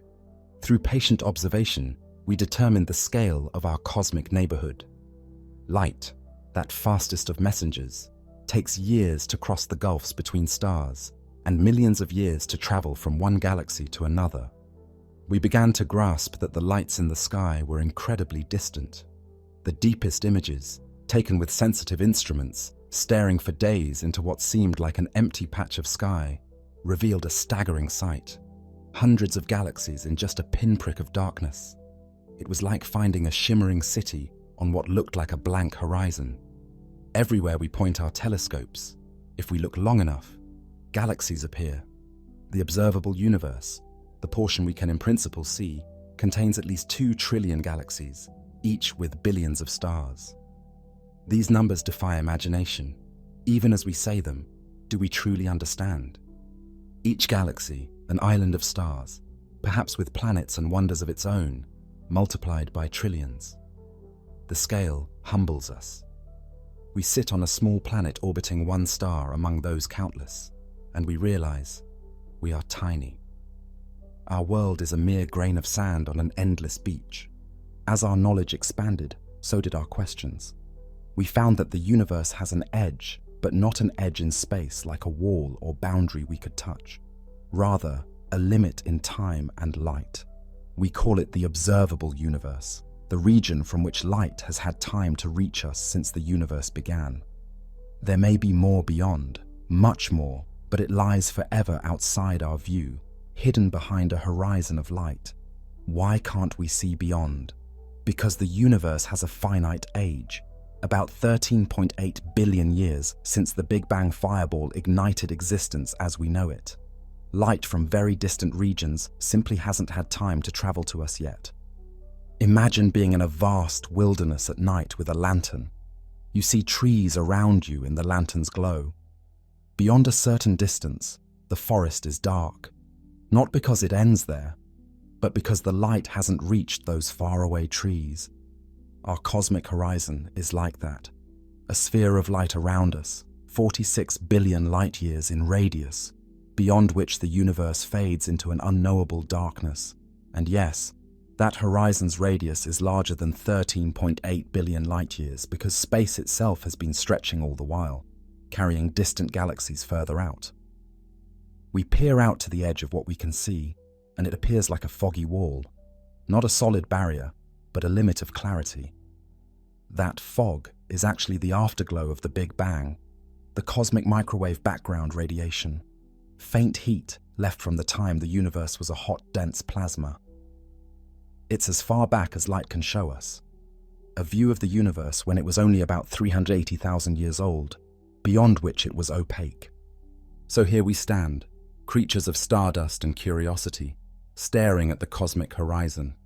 We strain to see if beyond that faded glow of the primordial fireball, there might be more, perhaps endless galaxies receding into eternity. We suspect the universe doesn't simply end past what we can see. The evidence whispers that space likely continues far beyond our observational reach. The patterns of temperature in that cosmic afterglow are almost too smooth, too uniform, as if our observable patch is just a tiny piece of a much larger whole. If the cosmos ended just past our horizon, space would likely curve visibly or wrap strangely. Instead, all measurements indicate space is very nearly flat on the largest scales, with no detectable curvature as far as we can tell. This implies either the universe is infinite, stretching on without end, or so vast and curved so gently that we have not yet seen the bend. Most cosmologists lean toward the idea that it might be effectively infinite, or at least extremely large beyond comprehension. If that's true, our observable universe could be a mere grain in an infinite desert of universes. Think about that for a moment. Beyond the furthest galaxy we can see, there may be countless more galaxies, and beyond them more without edge. If space truly goes on forever, then somewhere out there, far beyond the reach of any telescope, other beings might gaze at their night sky and see a patch of galaxies that includes our Milky Way as just a faint smudge. Or perhaps they are so distant that even our whole observable universe is just a tiny part of their view. In an infinite cosmos, possibilities become certainties. Somewhere, the arrangements of matter must repeat. It boggles the mind, but in an infinite expanse, there could be another region so far away that it is identical to our own in content. Another patch of space with galaxies arranged just like ours. Another Earth with someone just like you, reading these very words. This isn't science fiction. It's a logical implication of infinity, although it's practically unobservable and forever beyond our interaction. The idea is dizzying and a bit unsettling, an infinity of other realities just out of reach. Yet it reminds us how limited our perspective is. We sit in our tiny bubble of space-time and see 93 billion light-years across. But that might be like looking through a keyhole and thinking that's the entire world. We simply don't know how far the grand stage extends. The true extent of the universe could be infinite, or the universe might eventually loop back on itself in a grand cosmic curve, like the surface of a sphere, but in 3 dimensions. If space is curved into a finite shape without a boundary, it's conceivable, though unlikely in light of current data, that if we traveled in one direction far enough, billions of light years, we might someday end up back where we started, coming up behind ourselves like a traveler circumnavigating a globe. Some scientists have even speculated about exotic shapes for space. One proposal imagined the universe's shape as a kind of dodecahedron, a 12-faced polyhedron, stitched together in a way that the cosmic microwave background might show repeating patterns. For a time, there were hints in the data, faint patterns that could suggest we were seeing the same regions of space in multiple directions, as if light had wrapped around the universe. But so far, these hints have not solidified into proof. The simplest explanation, flat and potentially infinite, remains most plausible. Yet the shape of the universe, its global geometry and topology, remains one of those great unanswered questions. Is the cosmos infinite or finite?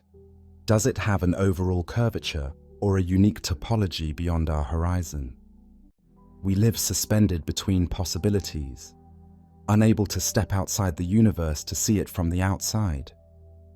Standing on the shores of the cosmic ocean, we realize that not only is there a limit to what we can see, but that the universe is astonishingly old and dynamic. The cosmos we observe is not eternal and unchanging. It has a history. The galaxies are flying apart, space itself stretching and carrying them away from each other. When we first discovered in the early 20th century that distant galaxies all seemed to be rushing away, it was as if the universe were breathing out, expanding. Rewinding this expansion with our calculations, we found it all converges back to that fiery beginning, the Big Bang. That was a revelation. Our universe had a birth in time. There was a moment, however brief, when all that we see and all that we cannot see was concentrated in an inconceivably hot, dense state. Before that, we do not know if before even exists in a meaningful sense, since time itself might have begun with the Big Bang. This origin story is derived from solid evidence: the expanding space, the cosmic background radiation, the mix of light elements. Yet it leaves us with profound mysteries. What ignited the Big Bang? What, if anything, came prior? Was it truly the beginning of everything, or just the beginning of our cycle of reality? We humans, naturally curious, push against the curtain of the unknown. We have conjectured many ideas for what set the stage for our universe. Some propose that our Big Bang might have been one of countless others. Perhaps the universe goes through cycles of birth, death, and rebirth, a bouncing cosmos that contracts and then explodes anew, over and over.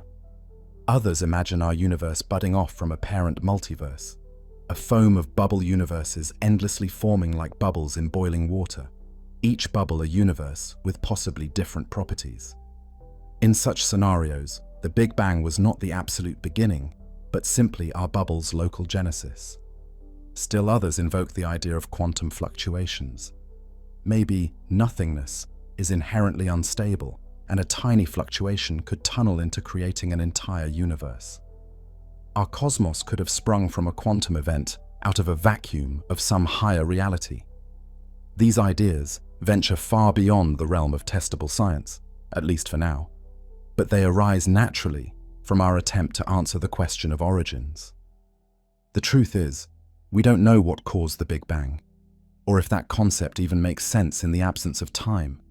The very word cause assumes time already exists to allow an effect to follow, and if time began at the Big Bang, asking what came before might be as meaningless as asking what's north of the North Pole. Not knowing, however, does not stop the questions, it fertilizes them. Each mystery begets more wonder. We gaze at the observable universe, at that limit of perception, and wonder, if there are things forever beyond our sight, how can we ever know them? Perhaps we cannot, but we can infer hints. For example, our observable universe seems remarkably uniform in temperature in all directions. Even regions that are so far apart, light couldn't travel between them in the age of the universe to even out the heat. How did opposite ends of the sky agree on the same temperature without being in contact? To solve this puzzle, scientists proposed a radical idea: inflation. In the infant moments of the cosmos, a fraction of a second after the Big Bang, space itself might have blown up exponentially fast. An extreme expansion that took a tiny, uniform region and stretched it so vast that all we see now originated from that same patch. This would explain why distant parts of the sky have the same ancient heat signature. They were once close before inflation shoved them far apart.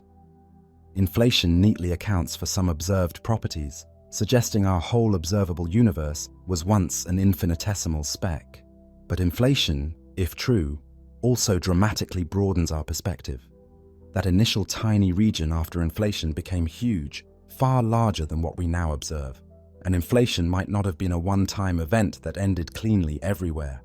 Many inflation theories predict that inflation might be eternal, still occurring in far-flung regions, continually spawning new bubbles of space that themselves go on to expand and cool, becoming universes in their own right. In this picture, our universe is one bubble among a potentially infinite multiverse. Each bubble might have different physical conditions, different types of particles, even different dimensions or laws. We have no way, at present, to confirm the existence of other universes. They would be beyond our horizon, causally disconnected from us. Yet the theory that predicts them arose from trying to explain things we can see, lending some credence to the concept. The multiverse idea tickles the imagination. It suggests a reality far larger or more varied than anything we can directly detect. If true, the great silence beyond our cosmic horizon might be filled with other universes we will never know, a sobering and exhilarating possibility. Some of those universes could be barren, lifeless expanses where stars never formed. Others might be strange, with physics so alien that atoms as we know them can't exist, and perhaps some might be kindred to our own, with galaxies and stars, maybe even life. Of course, these speculations might forever remain philosophical musings. Without evidence, they remain in the realm of the unknown. But it is astonishing that human minds, products of a single universe, can even conceive of realities beyond it. Our imaginations press outward to the ultimate limits of existence, refusing to accept an end to the story. The cosmos, through us, is pondering what lies beyond itself. Yet, even as we dream of multiverses and infinite space, we must contend with enigmas right here in the observable universe, mysteries woven into the fabric of the cosmos we see. In the late 20th century, as our instruments grew more precise, we encountered one of the most profound. We realized that we understand only a tiny fraction of the cosmic contents. All the stars, planets, galaxies, everything that shines, or that we can detect with any form of electromagnetic radiation, amount to a mere 4 to 5% of the total mass energy of the universe. The rest, the vast majority, is invisible to our eyes and instruments, yet its presence can be felt through gravity. This realization dawned gradually, starting with the way galaxies rotate. We expected, based on the gravity of visible stars and gas, that stars at a galaxy's outskirts would orbit more slowly, just as planets farther from the sun move more slowly, weakened by distance. But to our surprise, we observed that stars in the outer reaches of galaxies were moving just as fast as those closer in. It was as though some extra gravitational force was present, something we couldn't see, holding the outer stars in orbit and preventing them from flinging away. The same unseen influence showed itself in other ways. Clusters of galaxies, huge collections where hundreds of galaxies orbit a common center, were behaving as if they had far more mass than what our telescopes could account for. Light from distant galaxies was found to be distorted and magnified by massive invisible clouds, like a giant lens made of something transparent. All these clues pointed to one conclusion. An unknown form of matter permeates the universe, outweighing normal matter by a factor of about 5. We called it dark matter, not because it's dark like soot, but because it neither emits nor absorbs light. It's utterly invisible, detectable only by its gravity. What is dark matter? We still don't know. It could be some new kind of elementary particle that doesn't interact with light or normal atomic matter except through gravity. Perhaps faint, ghostly particles left over from the Big Bang that pass through Earth and through our bodies by the billions every second without a trace. Experiments deep underground and in particle accelerators are attempting to catch a glimpse of a dark matter particle. But so far, they've only placed limits on what it could be. It's humbling. We have this elegant theory of fundamental particles and forces, the Standard Model, that describes atoms and light and so much else, and yet it doesn't include a particle that can account for dark matter. So either there is physics beyond our current theories, a new particle, a supersymmetric partner, a hidden sector of forces, or, just possibly, our understanding of gravity on large scales might be incomplete, meaning what we attribute to unseen matter could be a subtle shift in how gravity works over vast distances. Most evidence favors actual dark matter substance, because the patterns are hard to explain with modifications of gravity alone. Dark matter is like a shadow universe overlain on the one we see. It formed a cosmic scaffolding in the early universe. Imagine an invisible web, filaments and knots of dark matter, and normal matter fell into its gravitational wells. This process seeded the formation of galaxies and clusters along the dark matter web. In a sense, the luminous structures we observe, galaxies, stars, planets, and us, are arranged on the template that dark matter provided. Yet we cannot directly behold this scaffolding. We map it indirectly by observing how it bends light, gravitational lensing, and how it influences the motions of galaxies. What an irony that most of the universe's mass is invisible to us. We are like fish swimming in water, yet not seeing the water, only sensing its currents. The dark matter neither shines nor bumps into atoms in a way we can easily measure. It whispers to us only through gravity, the subtlest of clues. We have given it a name. We hunt for it with detectors in deep mines and in the Large Hadron Collider. And perhaps one day we'll finally hear its voice. Until then, it remains a tantalizing mystery, a vast, unknown sea in which the islands of stars float. As if that weren't enough, an even stranger revelation awaited us. At the turn of the 21st century, astronomers painstakingly measuring the expansion rate of the universe made a shocking discovery. They expected to find that the expansion, slowed by gravity over time, was either coasting gently or perhaps starting to decelerate more strongly if the universe had a lot of matter. Instead, they found that the expansion isn't slowing at all, it's speeding up. The galaxies are not just rushing apart, they're accelerating away from each other, like a driver who, instead of coasting uphill, suddenly floors the gas pedal. This was the last thing anyone expected. Whatever could be causing this acceleration was not something we could see.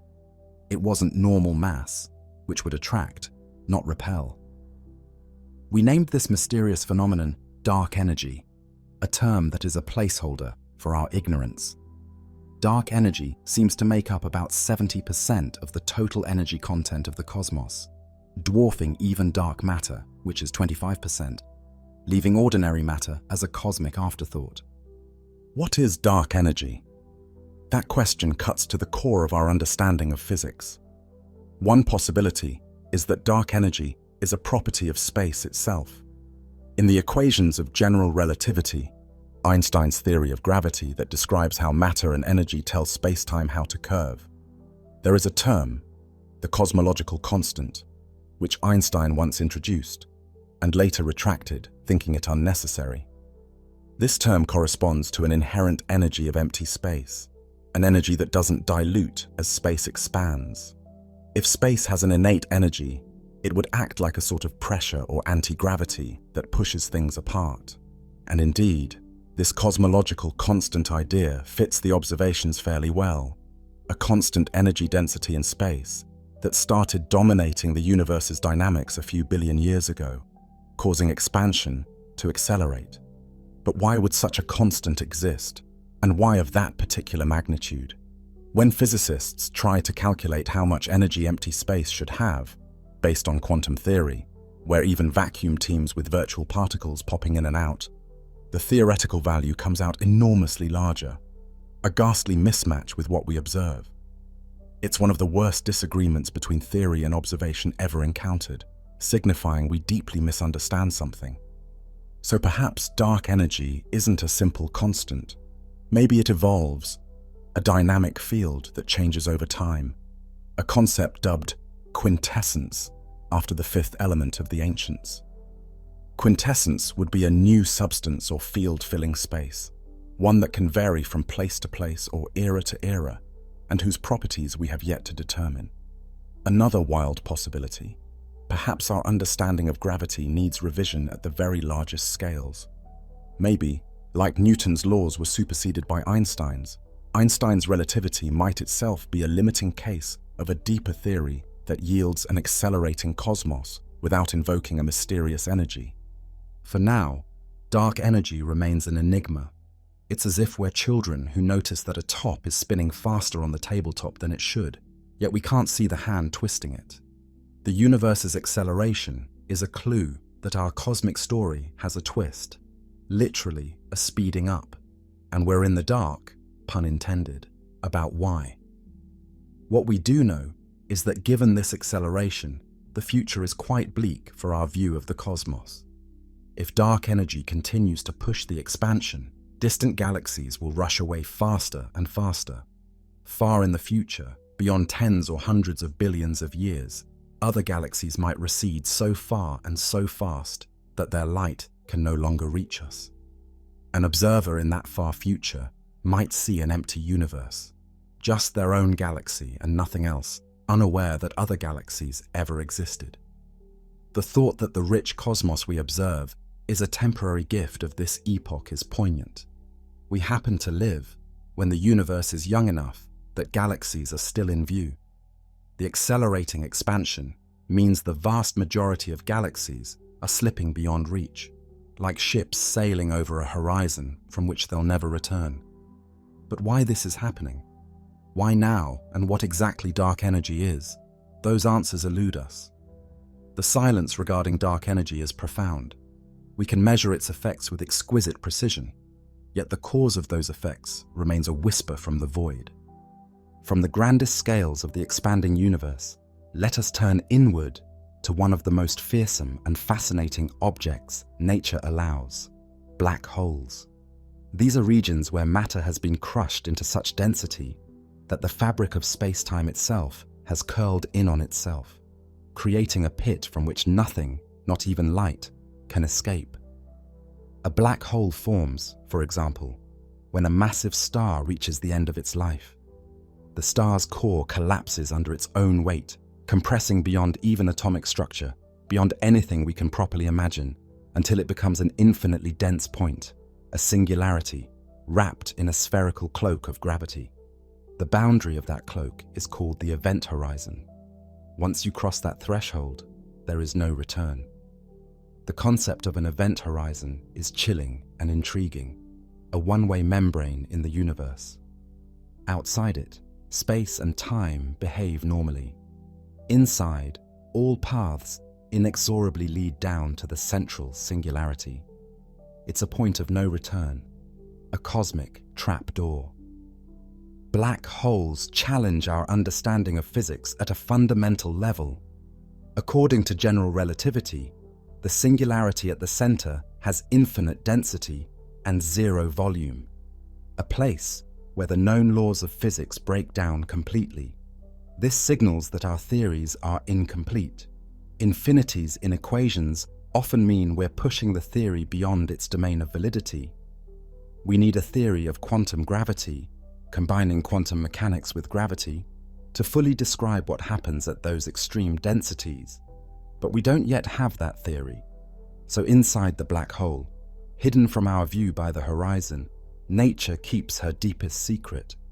It's as if the universe has places it refuses to show us, where it hides the answers to the final exam of physics. What would it be like to fall into a black hole? Imagine approaching a black hole in a spaceship. From a safe distance, it might actually be quite invisible unless it's feeding on surrounding matter, which can glow brilliantly as it heats up falling in. If it's a solitary black hole, you'd see stars behind it, warped into rings or arcs by its intense gravity, gravitational lensing. As you got closer, the pull on your ship would increase. If the black hole is of stellar mass, the gradient of gravity between your nose and tail is so steep, it would stretch you out in a process morbidly named spaghettification. You'd be torn apart before you even reached the horizon. But if it's a supermassive black hole, like the ones at galactic centers, millions of times the mass of the Sun, the tidal forces at the horizon might be mild, since the gravity, while strong, changes more gradually across your body. In that case, you could actually cross the event horizon without immediate destruction, and perhaps without even noticing crossing it, since nothing particularly physical marks that boundary aside from the point of no return property. Once inside, however, all paths lead to the center. Your engines, no matter how powerful, cannot reverse course. Time and space trade roles in a sense. Just as you cannot stop moving forward in time, now you cannot stop moving toward the singularity. According to classical relativity, within a short time, you reach the central singularity and are crushed. Your mass adds to the black hole, your identity lost. But physical intuition rebels. Is information truly destroyed in a black hole? Quantum theory says information about a system's state cannot be lost. At least, that's a principle of quantum mechanics as we understand it. If a black hole simply eats things and then evaporates, we suspect black holes slowly evaporate via Hawking radiation, a faint glow due to quantum effects at the horizon. What happens to the information that fell in? Hawking radiation, as originally conceived, carries no information. It's like heat radiating from a warm object, basically random. If a black hole completely evaporates away, does the information of everything it consumed just vanish from existence? That possibility horrified physicists, as it seemed to violate a sacred tenet of physics: information conservation. This is the famous black hole information paradox. Some think the information is encoded in subtle correlations in the Hawking radiation, so that in principle, if you capture all the radiation, you could reconstruct what fell in. Others have proposed exotic solutions. Perhaps the singularity isn't the ultimate end. Maybe it somehow connects to a new region of space-time, a budding universe or a white hole, theoretical time-reversed black hole that spits matter out. Some suggest that what we call singularity might be a mischaracterization, and quantum gravity, when understood, will show no infinite crunch, but something like a bounce or a portal. Yet others imagine that black holes might have firewalls at the horizon, blistering zones of quantum energy that destroy information before it even reaches the singularity, thus preserving quantum rules, but at the cost of violating Einstein's predictions of a smooth passage through the horizon. We just don't know the answer yet. Astonishingly, what was once theoretical musing, we have now seen. In recent years, humanity managed to capture an image, via radio telescopes arrayed across Earth, of a black hole's shadow, essentially the silhouette of the event horizon against the backdrop of hot plasma around it. The first such image, of the supermassive black hole in the galaxy M87, showed a fuzzy donut of light, just as predicted by general relativity. We have also measured gravitational waves, ripples in space-time itself, from black holes colliding, hearing the literal ringing of space-time as they merge. These observations confirm that black holes are real, not just mathematical quirks.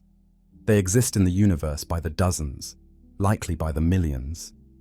Our own Milky Way harbors a giant black hole at its core, over 4 million times the mass of the Sun. Stars orbit this invisible monster like comets around a phantom sun. And nearly every galaxy likely has one, with masses from millions to billions of solar masses, shaping the evolution of their host galaxies in ways we're still investigating. So black holes stand as both a triumph of understanding — we predicted them, then observed them — and a frontier of mystery.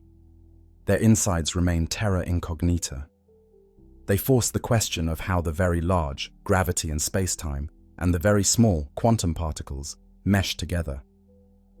To truly know what a singularity is, or what happens at that boundary of physics, we will need a unified theory that marries quantum mechanics with general relativity. It's often said that at a black hole's center, the equations of general relativity yield infinity, meaning the theory throws up its hands. It's as if at that point, the universe is saying, "Here, your current understanding halts. A new understanding must begin." In the same vein, consider the nature of time itself, another profound mystery at the intersection of physics and philosophy. Time is something we all experience intimately, yet when we scrutinize it, it becomes elusive. We feel time flow. Every moment, we sense the now moving inexorably to the next now. We remember a fixed past. We anticipate an unknown future, and we seem trapped in this ever-moving present. But what is time? Physics treats time as a dimension much like space. In relativity, time and space are intertwined as space-time. Just as we can move north-south or east-west, we also move forward in time. But why do we only move in one direction in time, whereas in space, we can turn around? Why is yesterday set in stone and tomorrow so contingent? This one-wayness is called the arrow of time, and it appears most strongly when we consider entropy, the measure of disorder. The second law of thermodynamics says entropy in an isolated system tends to increase. Eggs scramble, but they don't spontaneously unscramble. Smoke disperses from a fire, but never gathers itself back into logs. In short, things tend to move from order to disorder, from concentrated energy to spread out energy. This provides a kind of arrow from a past of lower entropy to a future of higher entropy. Our memories and records are traces of lower entropy states. Perhaps the reason we remember the past and not the future is simply that the past is embedded in those ordered traces, like photographs, fossils, neurons in our brain, whereas the future hasn't left any traces yet. In this view, the arrow of time is a brute fact about initial conditions. The universe started in a very low entropy, highly ordered state. The Big Bang, despite being hot and dense, was actually very uniform, which is a kind of order. As the universe evolves, entropy increases. Stars burn fuel and produce heat, matter clumps and then energy dissipates, etc., thus giving time a direction. But this explanation, while broadly accepted, just pushes the mystery back one step. Why was the entropy low to begin with? Why was the early universe so orderly, laying the groundwork for an arrow of time that would later allow life and memory? We don't know. It might be a fortunate accident, or it might hint at deeper cosmological structure. For instance, in some multiverse scenarios, maybe new universes always start fresh with low entropy as they pinch off, and we naturally find ourselves in one of those. Another puzzle. At the microscopic level, the fundamental laws of physics, ignoring a subtle detail with certain particle decays, are mostly time-symmetric. They don't care if time runs forward or backward.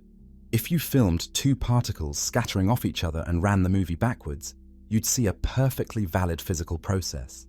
Yet at the human scale, time's asymmetry is obvious. How do those reconcile? The prevailing view is that the asymmetry isn't in the underlying laws, but in the boundary conditions. Again, that low entropy past. Thus, the flow of time might be emergent, not fundamental.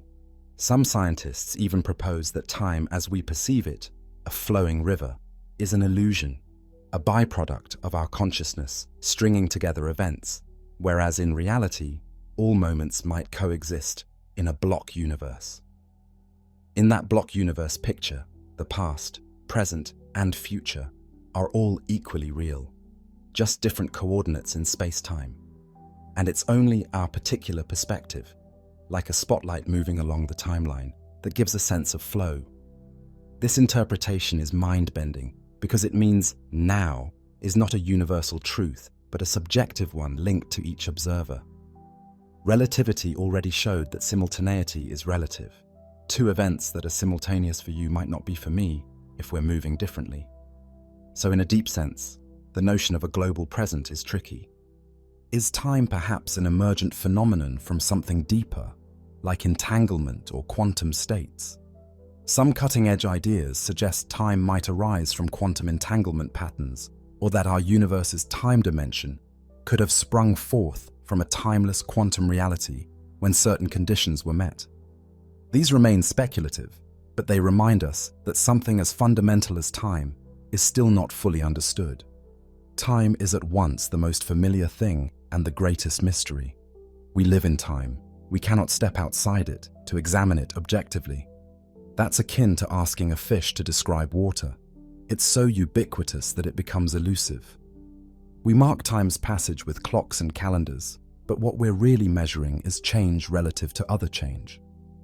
A second is defined in physics by a certain number of oscillations of a cesium atom's radiation, for example. So time is tied to processes. If nothing changed, would time have meaning? In the vast stillness before the universe, if such a state can even be contemplated, what was time?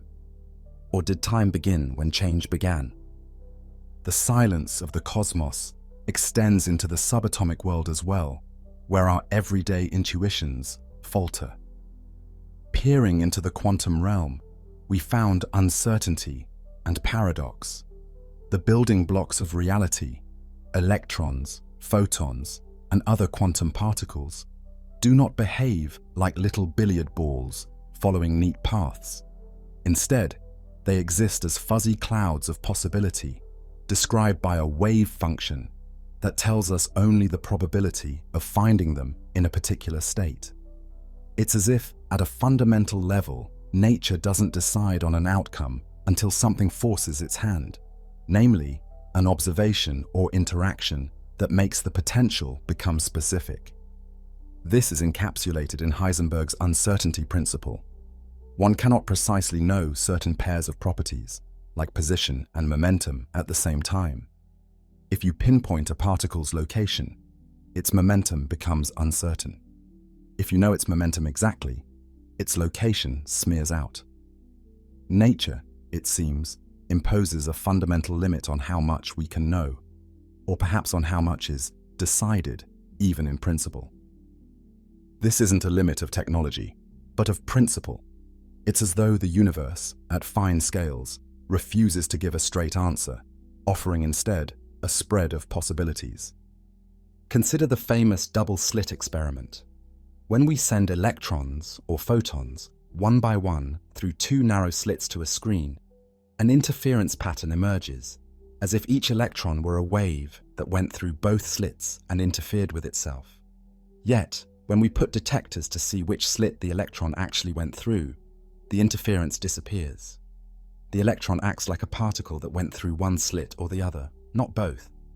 It's as if the electron exists in a ghostly blend of possibilities, both paths, until we look, and then it chooses one path, retroactively making itself a particle that had gone that way all along.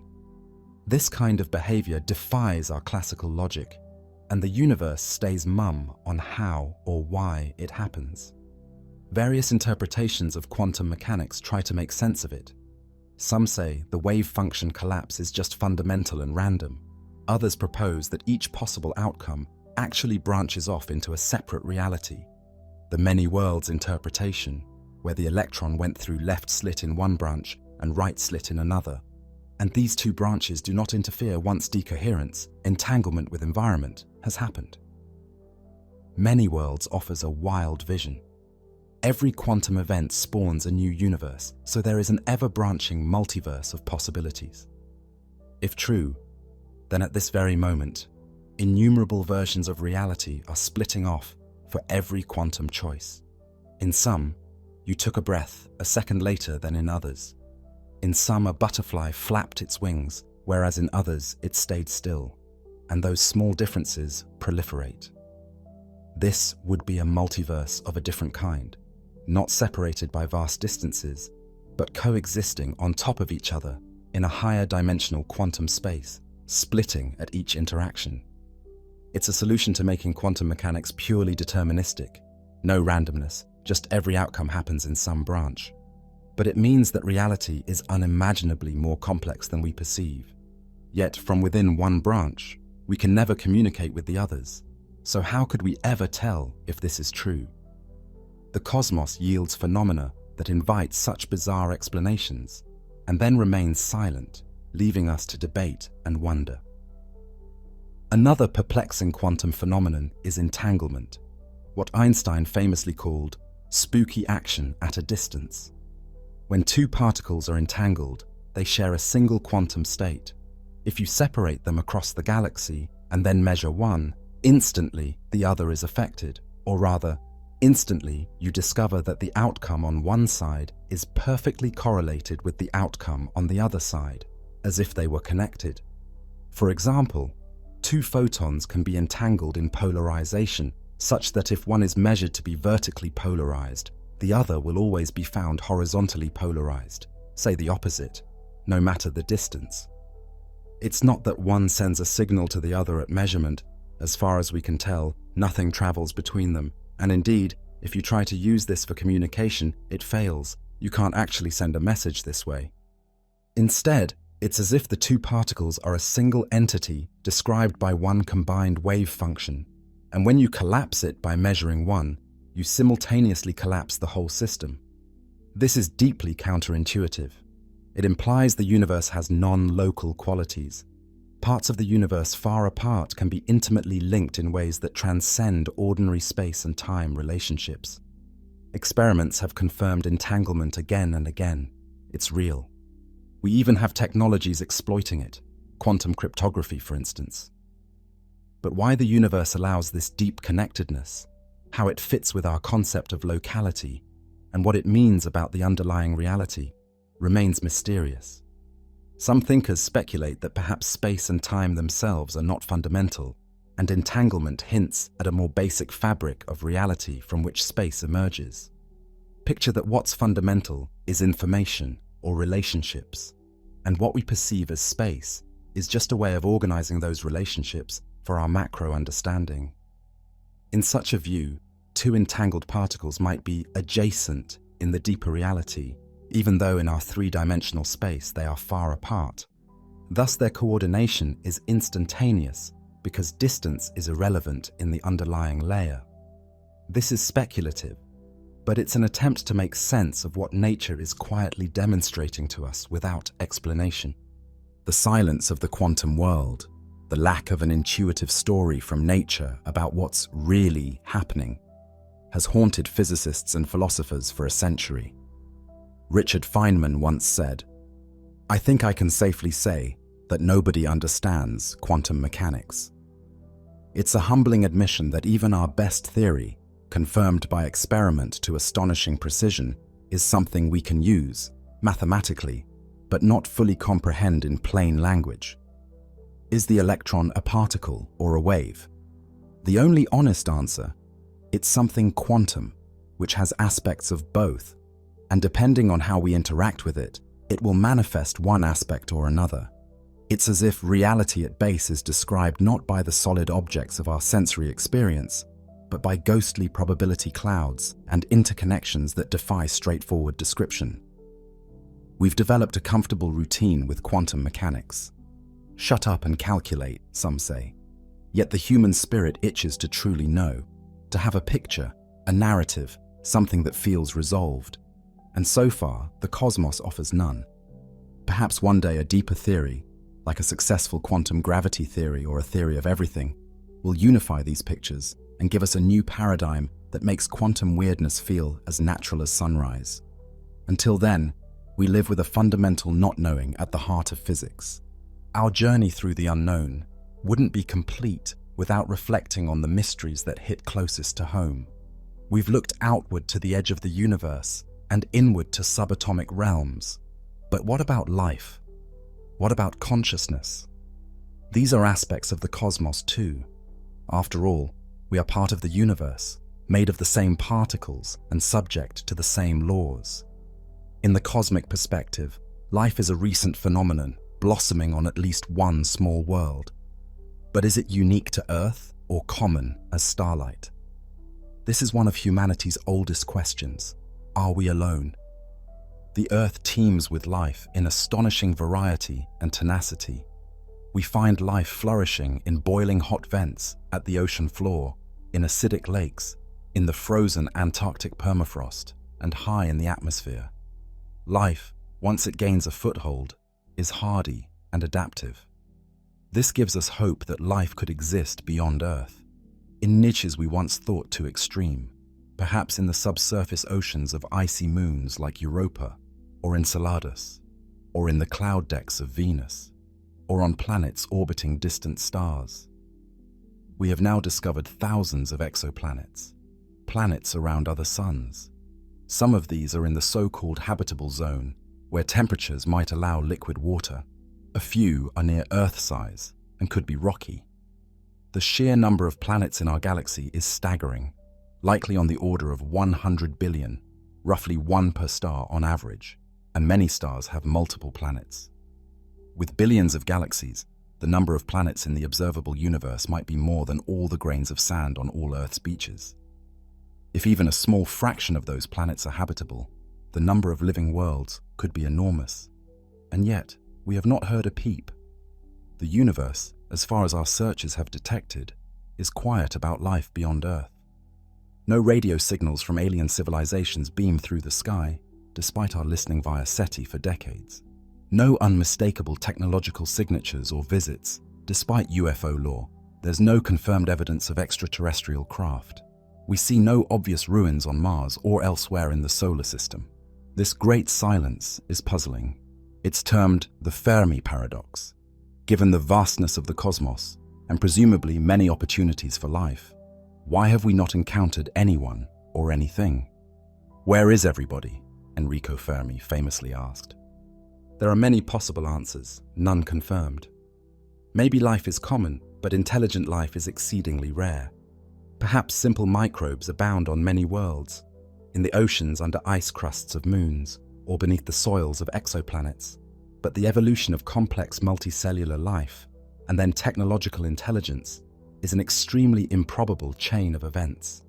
After all, for most of Earth's history, billions of years, life remained single-celled. Only in the last half-billion years did complex organisms proliferate, and only in the last few million did a species arise with intelligence capable of radio telescopes and rockets. Perhaps in many biospheres that step never occurs. Life stays microbial or animalistic, never building cities or machines.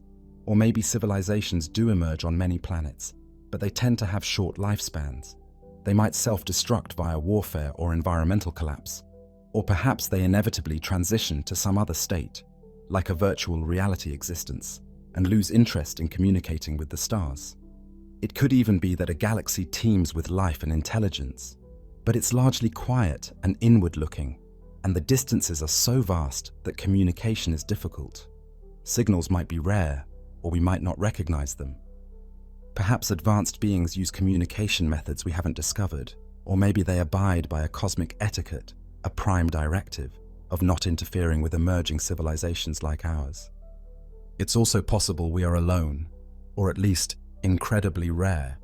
Maybe life itself is a freak occurrence, needing such a special convergence of circumstances that Earth might be one of only a handful of places in the whole galaxy or beyond where it happened. Some scientists have suggested that certain unlikely events, like the origin of life from chemistry, or the jump from single cells to complex organisms, or the development of intelligence, might be low-probability flukes. If so, the universe could be mostly sterile, with us as a precious exception, or one of very few. That thought is both exhilarating, we're special, and terrifying, so fragile in the cosmic darkness. If we are rare or alone, it puts a huge responsibility on us to survive, to cherish life, to perhaps spread it. We are searching avidly for answers. Our robots crawl on Mars, drilling into rocks to find traces of past microbes. Our probes have sampled the plumes of Enceladus, shooting water from its subsurface ocean into space, and found organic molecules, tantalizing, though not proof of biology. We're designing missions to Europa and other worlds. And from Earth, or Earth orbit, we are beginning to peek at exoplanet atmospheres. We've detected atmospheres on a few distant planets, and soon next-generation telescopes will try to find signatures of life. For example, an atmosphere rich in oxygen, which on Earth is maintained by life, or weird combinations of gases that scream metabolism at work. It's a challenging task. Exoplanets are tiny and drowned out by their bright stars. But the endeavor is underway. Perhaps in the coming decades or centuries, we'll get our first hint that biology is not unique to Earth. Imagine the day we detect, say, methane and oxygen and water vapor on an Earth-sized planet around a distant star, a combination hard to sustain without life. We will not hear aliens say hello, but we might finally know that the cosmic loneliness is an illusion, that life has filled other ponds in the great rain of creation. Until then, we have only questions and the emptiness between the stars. We've sent out our own signals, radio waves that have leaked from our transmitters for a century, spreading out as a faint bubble. 100 light years in radius. and we've deliberately beamed a few focused messages or carried plaques and golden records on spacecraft like the Voyagers. Those artifacts drift now in the interstellar void, likely to wander for millions of years. Perhaps one day, far future, some alien hand, or appendage or machine, will find our little bottles in the cosmic ocean and know that we existed. But for now, the only confirmed life in the universe that we know of is here, on this pale blue dot. That is a sobering truth. It means every living thing we have ever known, every experience of love, joy, struggle, discovery, all of it, has occurred in a thin film of life on one planet's surface. Life is a delicate chemical flame fighting entropy, and Earth is the oasis that nurtures it in our solar system. This knowledge urges us to protect our world, for if life is rare, losing Earth's biosphere would be an unspeakable tragedy. And if life is common, well, then we have friends yet to meet, and we should keep our planet thriving so that one day we might join a galactic community. Either way, the quest to know if we are alone goes on, intertwined with our own future. And then there is consciousness, the most immediate reality to each of us. For what could be more certain than our own awareness? Yet perhaps the hardest phenomenon to explain in scientific terms. Somehow, in the 13.8 billion year journey from the Big Bang's fire to now, the universe has developed the ability to contemplate itself. Hydrogen atoms coalesced into stars. Stars forged heavier elements. Those elements made planets. On one planet, chemistry begat life. Life grew brains, and now those brains contain minds that experience, question, and create. It sounds like a fairy tale, inert matter becoming sentient, yet it happened. In us, and likely in other creatures too, to varying degrees. Surely many animals are conscious in their own ways, though we humans possess a self-reflective awareness and intellect that sets us somewhat apart. How does mere matter give rise to the feeling of being? How does a collection of neurons, exchanging electrochemical signals, produce the redness of a rose, the taste of chocolate, the pang of sadness, the sense of self? This is often called the hard problem of consciousness, because explaining how the brain processes information, responds to stimuli, or controls the body, the easy problems. Those are difficult, but we can see how to approach them scientifically. But explaining why those processes should be accompanied by an inner subjective experience, why there is something it is like to be you from the inside, that's a different matter. We might map every neuron in your brain and track every spike and chemical, and still be left wondering at what point those physical events create a conscious experience. If a computer simulated your brain perfectly, would that simulation be conscious? Or is there something more than computation needed? Science, by design, deals with third-person observations, measurements of things from the outside. Consciousness is inherently first-person. It's the one thing you can't directly observe about me, nor I about you. I can tell you I feel pain or joy, and you can correlate it with brain activity or behavior, but the feeling itself is private. This gap between objective and subjective has led to philosophical standoffs for centuries. Mind-body problem, dualism versus physicalism, etc. The prevalent scientific view is that consciousness arises from brain activity, that the brain is the generator, or at least the transmitter, of the mind. If so, then consciousness should be explainable in terms of neurons and their interactions, but we haven't cracked how. There are intriguing leads. Certain brain processes correlate strongly with conscious states, for instance, synchronized oscillations in certain frequencies, or specific circuit loops in the cortex and thalamus. The Integrated Information Theory, IIT, suggests that consciousness corresponds to the amount of integrated information a system possesses, a measure noted as FEF. Under IIT, even a simple system might have a tiny bit of consciousness, if it has a feedback structure that integrates information. So even a thermostat might have a minuscule glimmer of experience, which is a panpsychist kind of implication. Another theory, global workspace theory, GWT, posits that consciousness is like a global blackboard in the brain, where information gets broadcast to many subsystems. What we experience consciously is the stuff that made it into this global workspace. These theories provide models and prediction, but none yet explains why the global workspace feels like something, or why integrated information should result in an inner life. Some thinkers have ventured that consciousness might be a fundamental property of the universe, like mass or charge, an idea known as panpsychism, the notion that perhaps all matter has some degree of consciousness, and complex systems like brains just amplify or collect it into the vivid awareness we know. This is not a mainstream scientific view, but it arises from the difficulty of explaining consciousness purely as emerging from non-conscious parts. If electrons and neurons are totally devoid of experience, how do a trillion of them together produce experience? Panpsychism answers, maybe electrons, and all particles, have extremely rudimentary proto-consciousness, some intrinsic aspect that is mental, and when arranged in complex ways, these form higher consciousness. It's a wild idea, harking back to ancient philosophies that saw spirit in all things. Whether true or not, it underlines how desperate the attempt to solve consciousness has become, that even such ideas get consideration.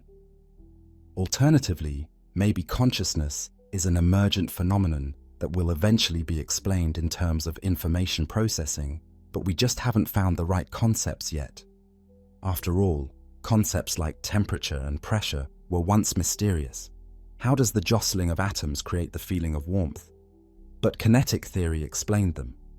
Perhaps one day we'll likewise demystify conscious experience, showing how certain patterns of computation just are the subjective feeling from the inside, similar to how a certain frequency of air vibrations just is the subjective experience of a musical note to an ear and brain. Some neuroscientists suggest that if you had a matrix of interconnected neurons or artificial units replicating the brain structure, an inner life might spontaneously light up. But verifying that will be tricky, again, because we can't directly measure the consciousness, only infer it from behavior or reported experiences. For now, consciousness stands as an open question that straddles science, philosophy, and even spirituality. The cosmos has produced self-aware beings. We know this because we are them. But we don't understand the spark that lights up our thoughts. We don't know at what point in evolution consciousness arose. Do fish feel? Do insects? What about single-celled organisms responding to stimuli? Is there a faint glimmer of something it is like to be an amoeba? Does consciousness require a brain, or could an alien form of life, like a network of fungi or even a sufficiently complex machine, be conscious? Could the universe itself be conscious in some way, as some mystics and even a few scientists muse? Not in a simplistic anthropomorphic way, but in a sense that there is a level of awareness associated with the cosmos as a whole, or with fundamental fields. These questions drift at the edges of empiricism. They may not all be answerable, at least not by traditional experiments, yet they matter to us, because consciousness is the lens through which we experience everything else. Without it, we aren't even there to ask the questions. Let us step back now and look at the tapestry of what we know and what we don't know. The cosmos began, as far as we can tell, in silence and mystery, and that mystery remains at every level we probe. We have learned so much: the age of the universe, the recipe of elements, the existence of cells and DNA, the laws of gravity and electromagnetism, the reality of quantum fields, the genealogy of stars and galaxies, the expansion of space, the evolution of life. Our knowledge has blossomed, an impressive collective achievement for a species of former cave dwellers. And yet, what we don't know overshadows the patch of light we've kindled. The volume of ignorance is an ocean around our island of understanding. It humbles us, but it also excites and motivates us. Each generation has pushed further into that ocean. We often find that answering one question opens several new ones. We learned how stars shine, but that led to questions about stellar evolution and supernova. We discovered other galaxies, but that raised questions about dark matter to explain their motions. We uncovered the expanding universe, which posed the question of what the fate of expansion is and introduced dark energy. We deciphered the code of life, DNA, but then faced the complexity of how genes lead to consciousness. It's like climbing a mountain. Each time you reach a summit, you find a higher peak beyond. Far from being disheartening, this is invigorating. It means the adventure continues, perhaps forever. Consider the nature of space itself. At first glance, space seems like nothing, an empty void, the backdrop for matter. But we've come to see space as something with structure and activity. Einstein's relativity showed that space and time can stretch, bend, and ripple. Gravity, in that theory, isn't a force emanating through space. It is the shape of space and time itself, curved by mass and energy. When you put a heavy object like the sun in space, it dimples the space-time fabric around it, and the Earth orbiting the sun is like a ball rolling around a dent, following curves in space-time. This was a radical shift. Space is not just an inert stage, it's a dynamic actor. Then quantum physics adds another layer. Even a perfect vacuum, completely devoid of particles, isn't truly empty. It seethes with ephemeral phenomena, quantum foam, as some call it. Particles and antiparticles can briefly appear and annihilate. Fields fluctuate constantly at microscopic scales. There is a constant jitter in the vacuum, so much so that the vacuum, paradoxically, contains immense energy if summed, though our inability to tap or see most of that energy is another puzzle. These vacuum fluctuations have real effects. They cause tiny, measurable forces. The Casimir effect, where two close plates have a slight attraction due to altered vacuum modes between them, and contribute to phenomena like the Lamb shift in atomic physics. So the nothingness of space is actually a roiling, boiling brew of potential, the foundation upon which everything rests. Space itself might undergo phase transitions. Some cosmologists speculate that in the very early universe, space was in a different state, with different symmetry between forces, and as it cooled, it crystallized into the form we know, possibly releasing energy that drove inflation. The vacuum today might hide exotic fields, like the Higgs field, which pervades space and gives particles mass, discovered experimentally in 2012. A tangible example that space contains fields with constant values. Dark energy could be the energy of space's vacuum. If space has energy, then a volume of vacuum isn't truly nothing. It's more like a latent something. We're reminded of a line from a poet or sage that silence is not empty, it's full of answers. Similarly, space is not empty. It's full of the answers to questions we've yet to formulate. Yet for all that, when you stand outside on a clear night and look up, space feels like an immense, silent void between the stars. That serene emptiness cradles all of creation. It separates and connects everything. Every breath you take, the molecules were at one time scattered in space before the Earth formed. And after you exhale, given enough time, they may escape Earth and wander the galaxy. Space allows that movement. Space, by its vastness, also ensures that objects can exist without immediately colliding with one another. It grants stability to solar systems and galaxies by giving them room. But is space infinite? Does it go on forever? We addressed that earlier. We're not sure. If it is finite, what lies beyond? Perhaps nothing we can comprehend. Or perhaps our three-dimensional space is embedded in a higher dimensional reality. String theory suggests extra spatial dimensions we don't perceive, perhaps curled up small. Could it be that our space is like the surface of a balloon, and there is a higher dimensional space outside it? If so, that's outside our experience, and possibly forever inaccessible. Or maybe beyond all galaxies, beyond the cosmic horizon, space just continues, with more galaxies ad infinitum. So even space, the very fabric we exist in, holds mysteries. Some researchers think space and time might be emergent from something more fundamental, like quantum entanglement patterns or spin networks in theories of quantum gravity. Imagine if space-time is not the base level of reality, but a kind of approximate large-scale picture that arises from microscopic physics that isn't in space-time at all. This is speculative, but we already have hints that space and time break down at extremely small scales.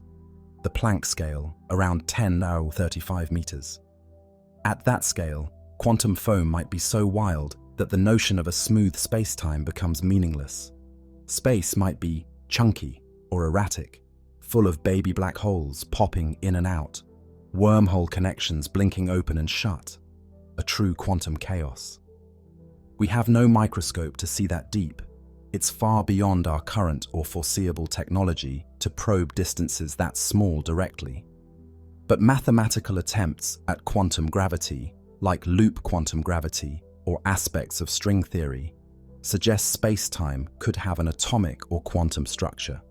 If so, then asking about the continuity of space or the absolute beginning of time might be like asking where exactly a flowing river ends when it fans into a delta. Up close, the distinctions blur.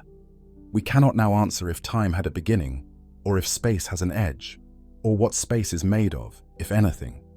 But we can marvel at the fact that we, ephemeral beings made of cosmic bits, can even frame such questions. Think of the journey, from silent stillness to swirling galaxies, to starshine on primordial Earth, to life evolving in the oceans, to human minds reaching out with curiosity. We are a way for the universe to know itself. That poetic insight appears literally true.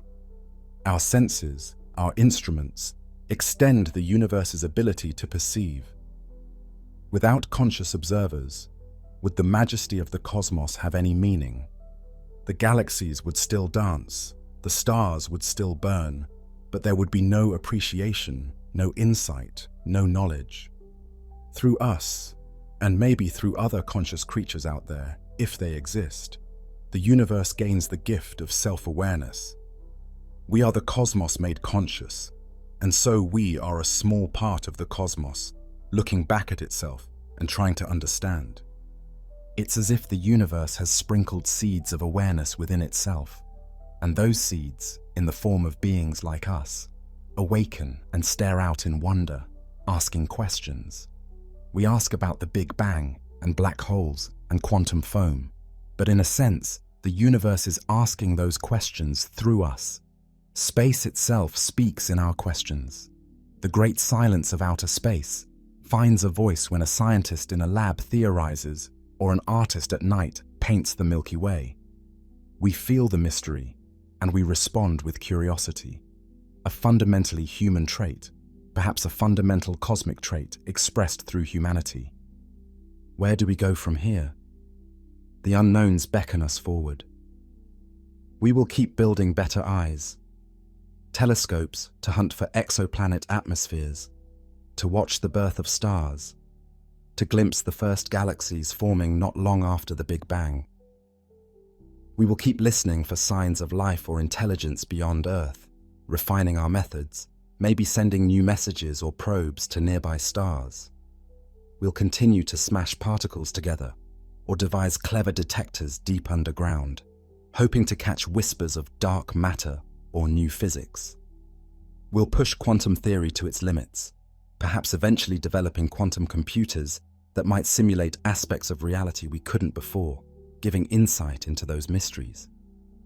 Perhaps one day we'll integrate gravity and quantum mechanics into a single, coherent theory, a momentous achievement that could answer some of those questions, maybe revealing what really happens at a singularity or exactly how space-time emerges.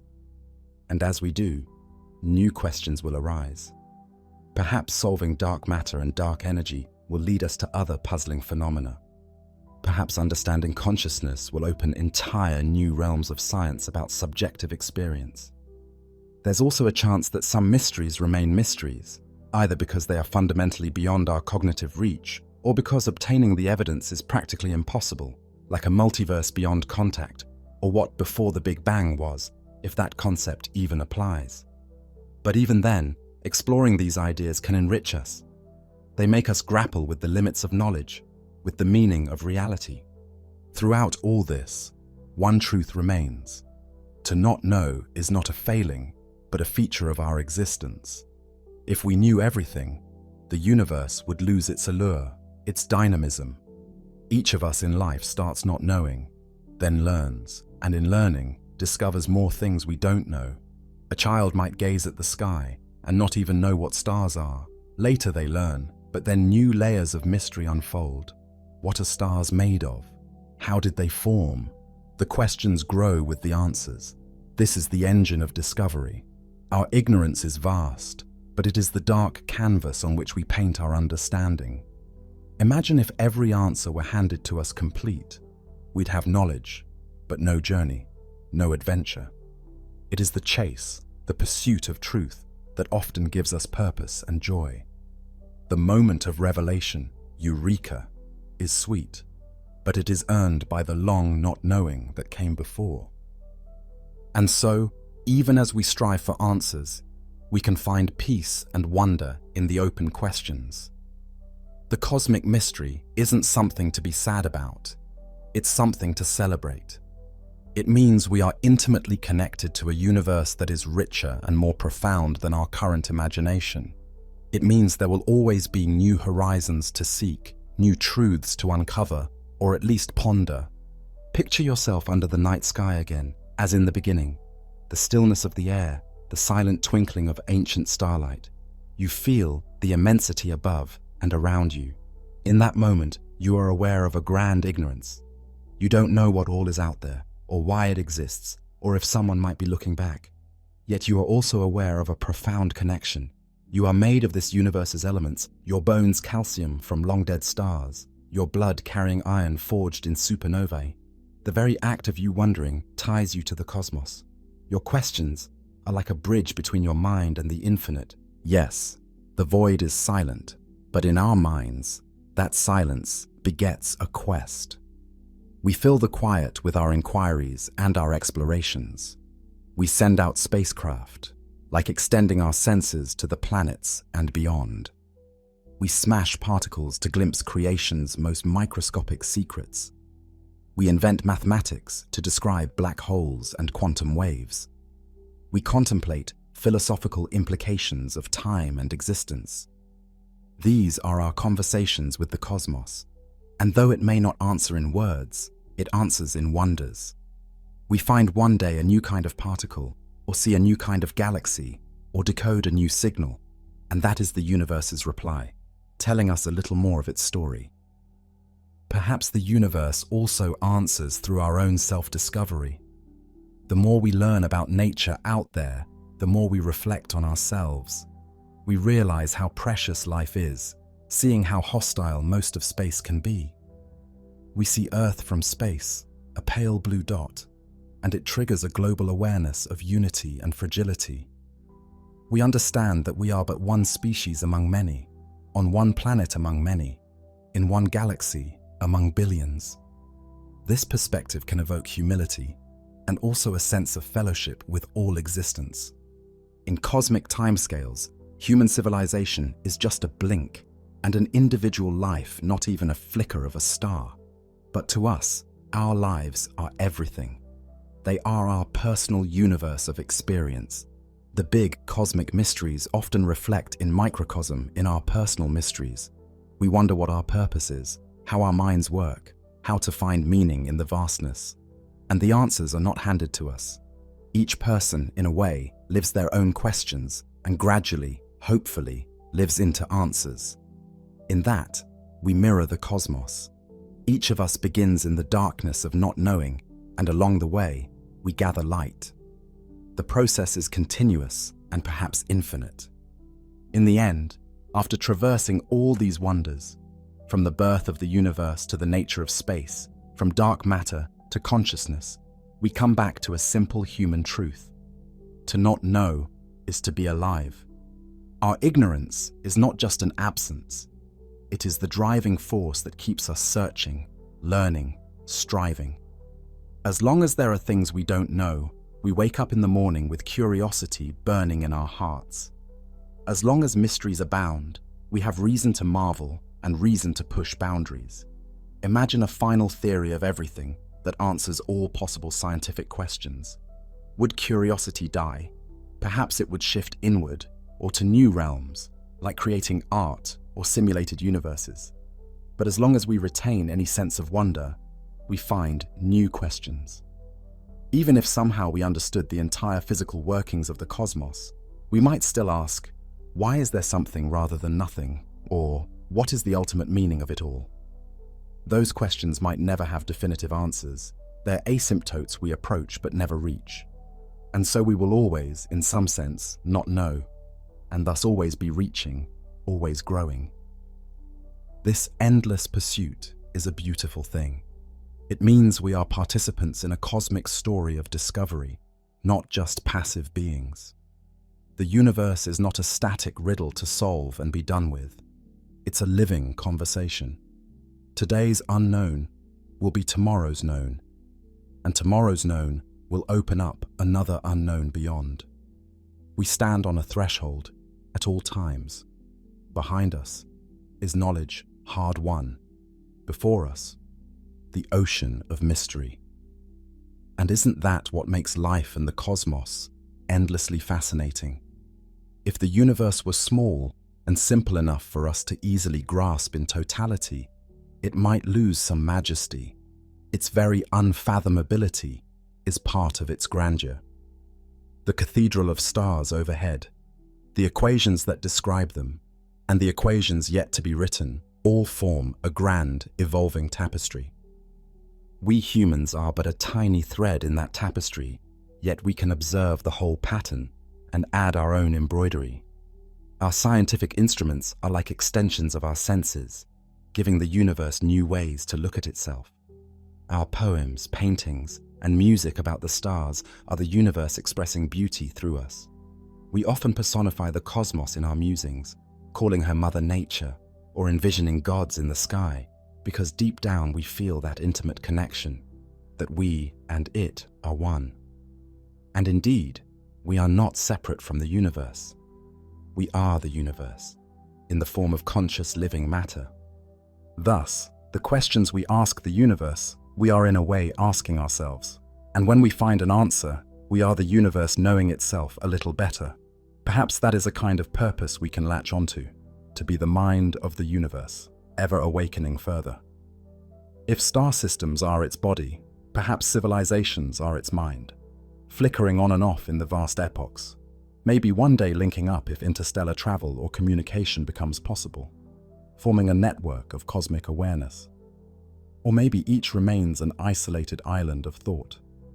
Either way, in us, the cosmic ocean has evolved eyes and brains that can map its shores and begin to chart its depths. The journey of not knowing to knowing, and then finding even more not knowing, is likely endless. And that is good. It means our descendants, be they human or augmented or AI or something beyond, will always have new frontiers. Just as we looked at moons and said, we'll go there, and did, they might look at other stars or dimensions or layers of reality and find ways to reach or comprehend them. Each answer: the moon is barren, Mars had water, black holes exist, spurs new questions. Could life endure on Europa? Could we terraform Mars? Can we travel through a wormhole? The quest fuels itself. Standing under the cosmic sky, we may feel small, but we are also giant in what we carry. The spark of curiosity, the flame of consciousness. The distances are huge, the mass is immense, the energy is unfathomable. Yet none of those physical things inherently produce meaning. A star doesn't seek meaning, a galaxy doesn't appreciate beauty, but we do. We create meaning by examining the cosmos and by simply living and loving within it. Our unknowing and desire to know give the universe meaning, as much as our capacity for joy and love do. In the stillness of a clear night, if you listen closely, you might imagine you hear the stars whisper. Of course, space is airless and there is no real sound. But there is a metaphorical voice, the voice of wonder that arises in your own mind as you behold the stars. That voice quietly says, "There is more, so much more." It invites you to ponder, to go further than those who came before, even if just in thought. It's the same voice that led ancient people to map constellations, that led Copernicus to propose the Earth moves around the sun, that led Einstein to envision riding on a beam of light. It's the cosmos, through the medium of human imagination, urging itself on to greater self-understanding.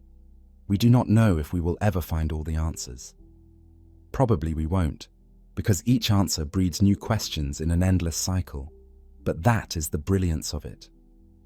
We are alive in an epoch where mysteries abound, and likely every epoch will be such an epoch. We get to be explorers of the grandest kind. Whether we sail actual ships across space or ships of thought across higher dimensions, we are adventurers. Not knowing is the call to adventure. Curiosity is our compass. Each piece of knowledge hard won is a treasure we carry, but the treasure map always extends further. To be alive is to stand on that shoreline between known and unknown and feel the enticing breeze of mystery. It reminds us that we are part of something far larger than ourselves, and yet we belong. We belong in this universe as naturally as photons and quarks and nebulae. We fit because we evolved here and of it. The atoms in our bodies were forged in stars. When we die, those atoms will return to the Earth, perhaps one day to new living beings, or drift into space to join a new star.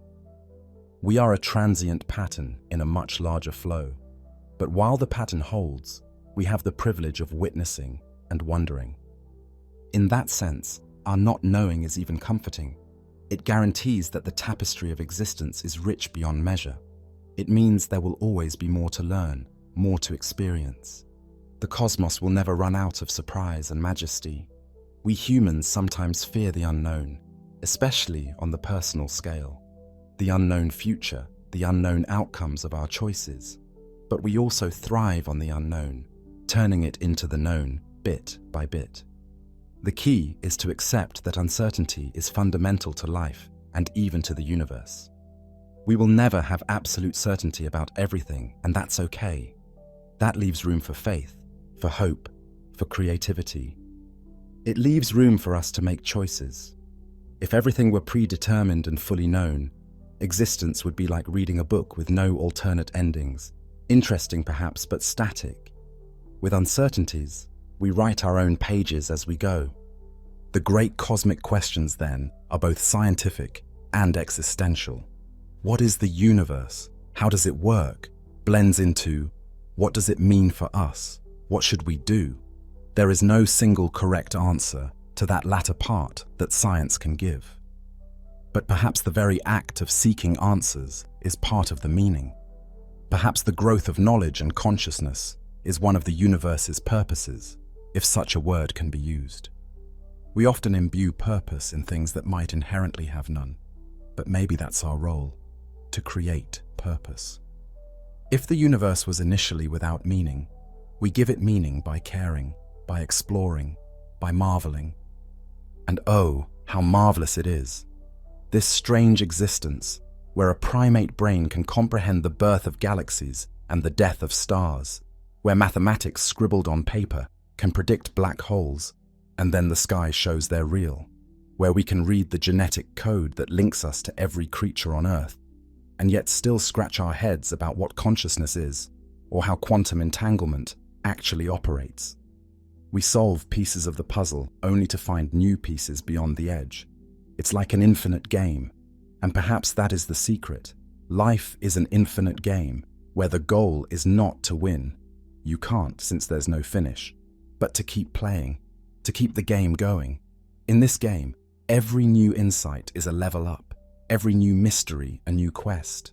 Eventually, billions of years from now, our sun will swell into a red giant and scorch the earth, a reminder that even the local theatre of life has an expiration date.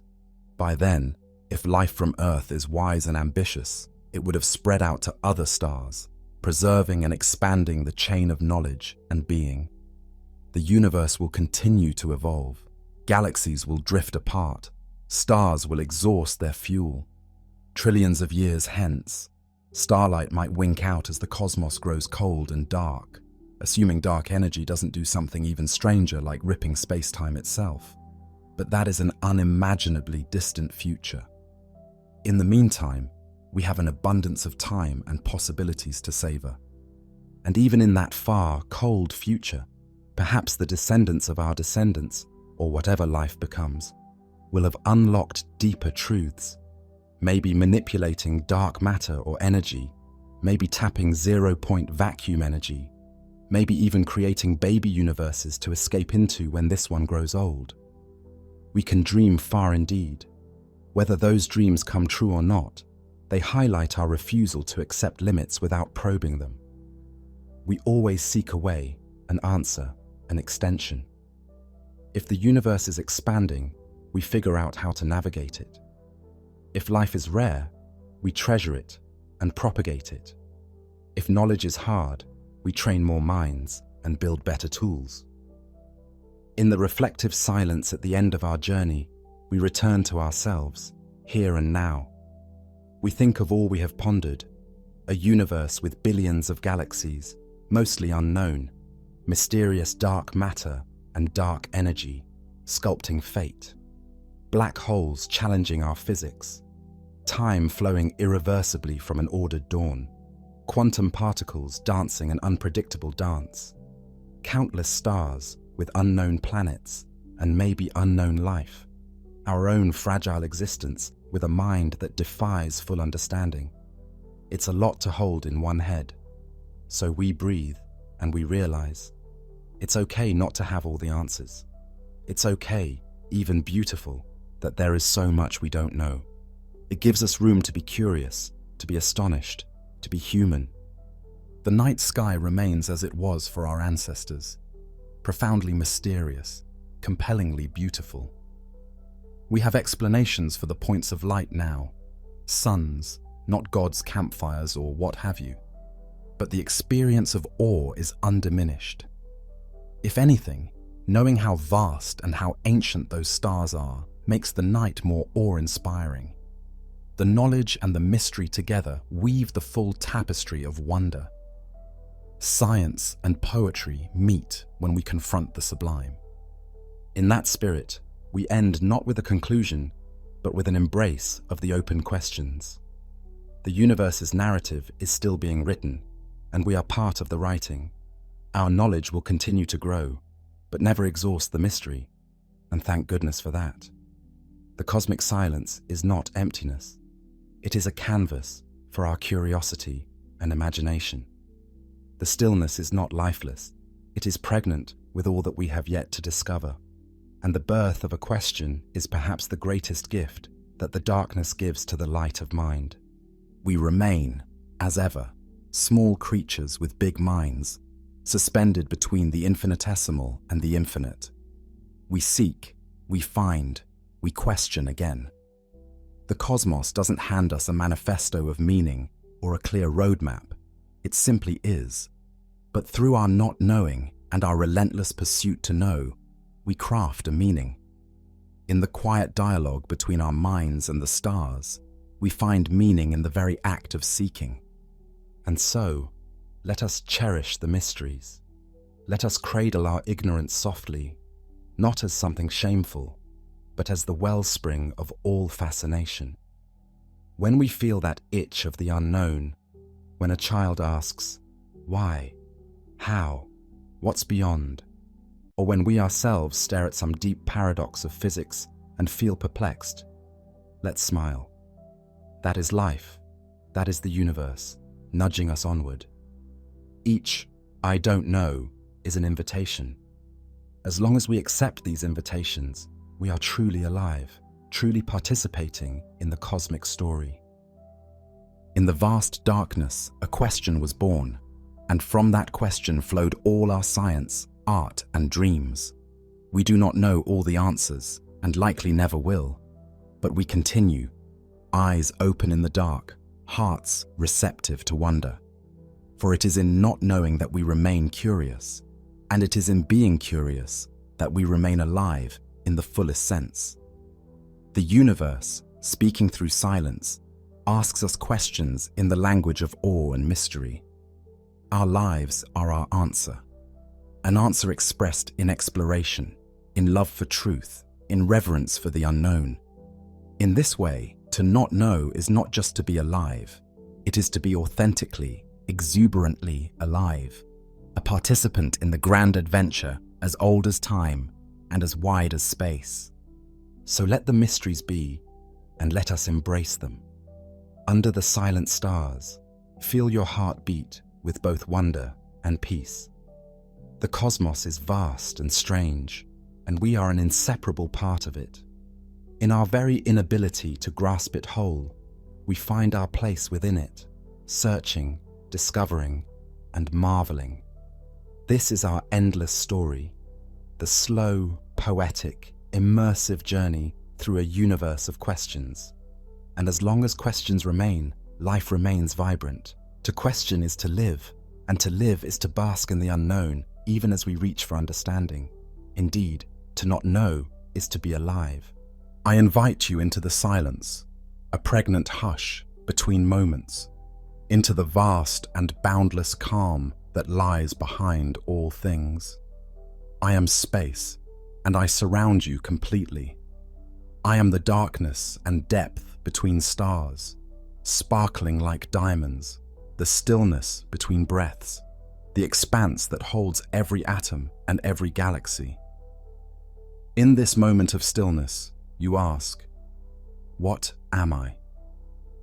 Long before you understood what I am, you looked up and filled me with stories. Often you gave me names and personalities: Nut, Uranus, Shu, the Heavens Father and Earth Mother, trying to understand my nature through myth and story. You sensed there was something powerful about the emptiness and silence above, something worthy of reverence. In ancient times, you imagined the sky as a dome overhead, painted with countless stars, a firmament just beyond reach. Earth, you thought, sat at the center of a small, orderly cosmos, and I was merely a backdrop, an upturned bowl decorated with lights. But over centuries, your perspective evolved. You discovered that the Earth is not the center, but a planet circling one star among billions. You learned that the stars are not holes in a dome, but distant suns scattered through a vast and boundless abyss. The more you learned, the more your conception of me transformed, from a finite vault above your head to an infinite expanse with depth and structure. What once was a comforting, closed sky became an endless ocean of space stretching in all directions without center or edge. Emptiness, it turned out, was not empty at all, but rich with secrets. I am not a simple void. I am more like a canvas, invisible yet ever present, holding the artwork of reality. Without me, there could be no separation between things, no here or there, no before or after. If I truly were nothingness, everything would collapse together with nowhere to be. It is I who give reality its form and scale. Some have called me a cosmic ocean, and indeed, I roll on endlessly. Galaxies can be thought of as boats, or even tiny leaves carried on my currents. Gravity is the tide that pulls and shapes, and light is the beacon that travels my waves. You, on your planet, are like a sailor on a small ship, just beginning to venture from the shore and grasp the true scale of this ocean. The ancients launched their imaginations into my depths with myths. You launch rockets and let telescopes sail my waters of space, discovering new horizons that only reveal greater and greater oceans beyond. Time itself started with my birth. Asking what came before is like asking what lies north of the North Pole. There was no before me, for without space and time, before and after do not exist. In the beginning, I was compact beyond imagining. In a flash of creation, I was born alongside time and energy. Back then, I was small, hot, and filled with potential. In fact, in my first split second, I likely underwent an extraordinary expansion, an inflation, swelling far faster than the speed of light, because no object moved through space. Space itself grew, and smoothing out the cosmos. What started as microscopic became cosmic almost instantaneously. After that initial surge, my expansion settled down to a more stately pace.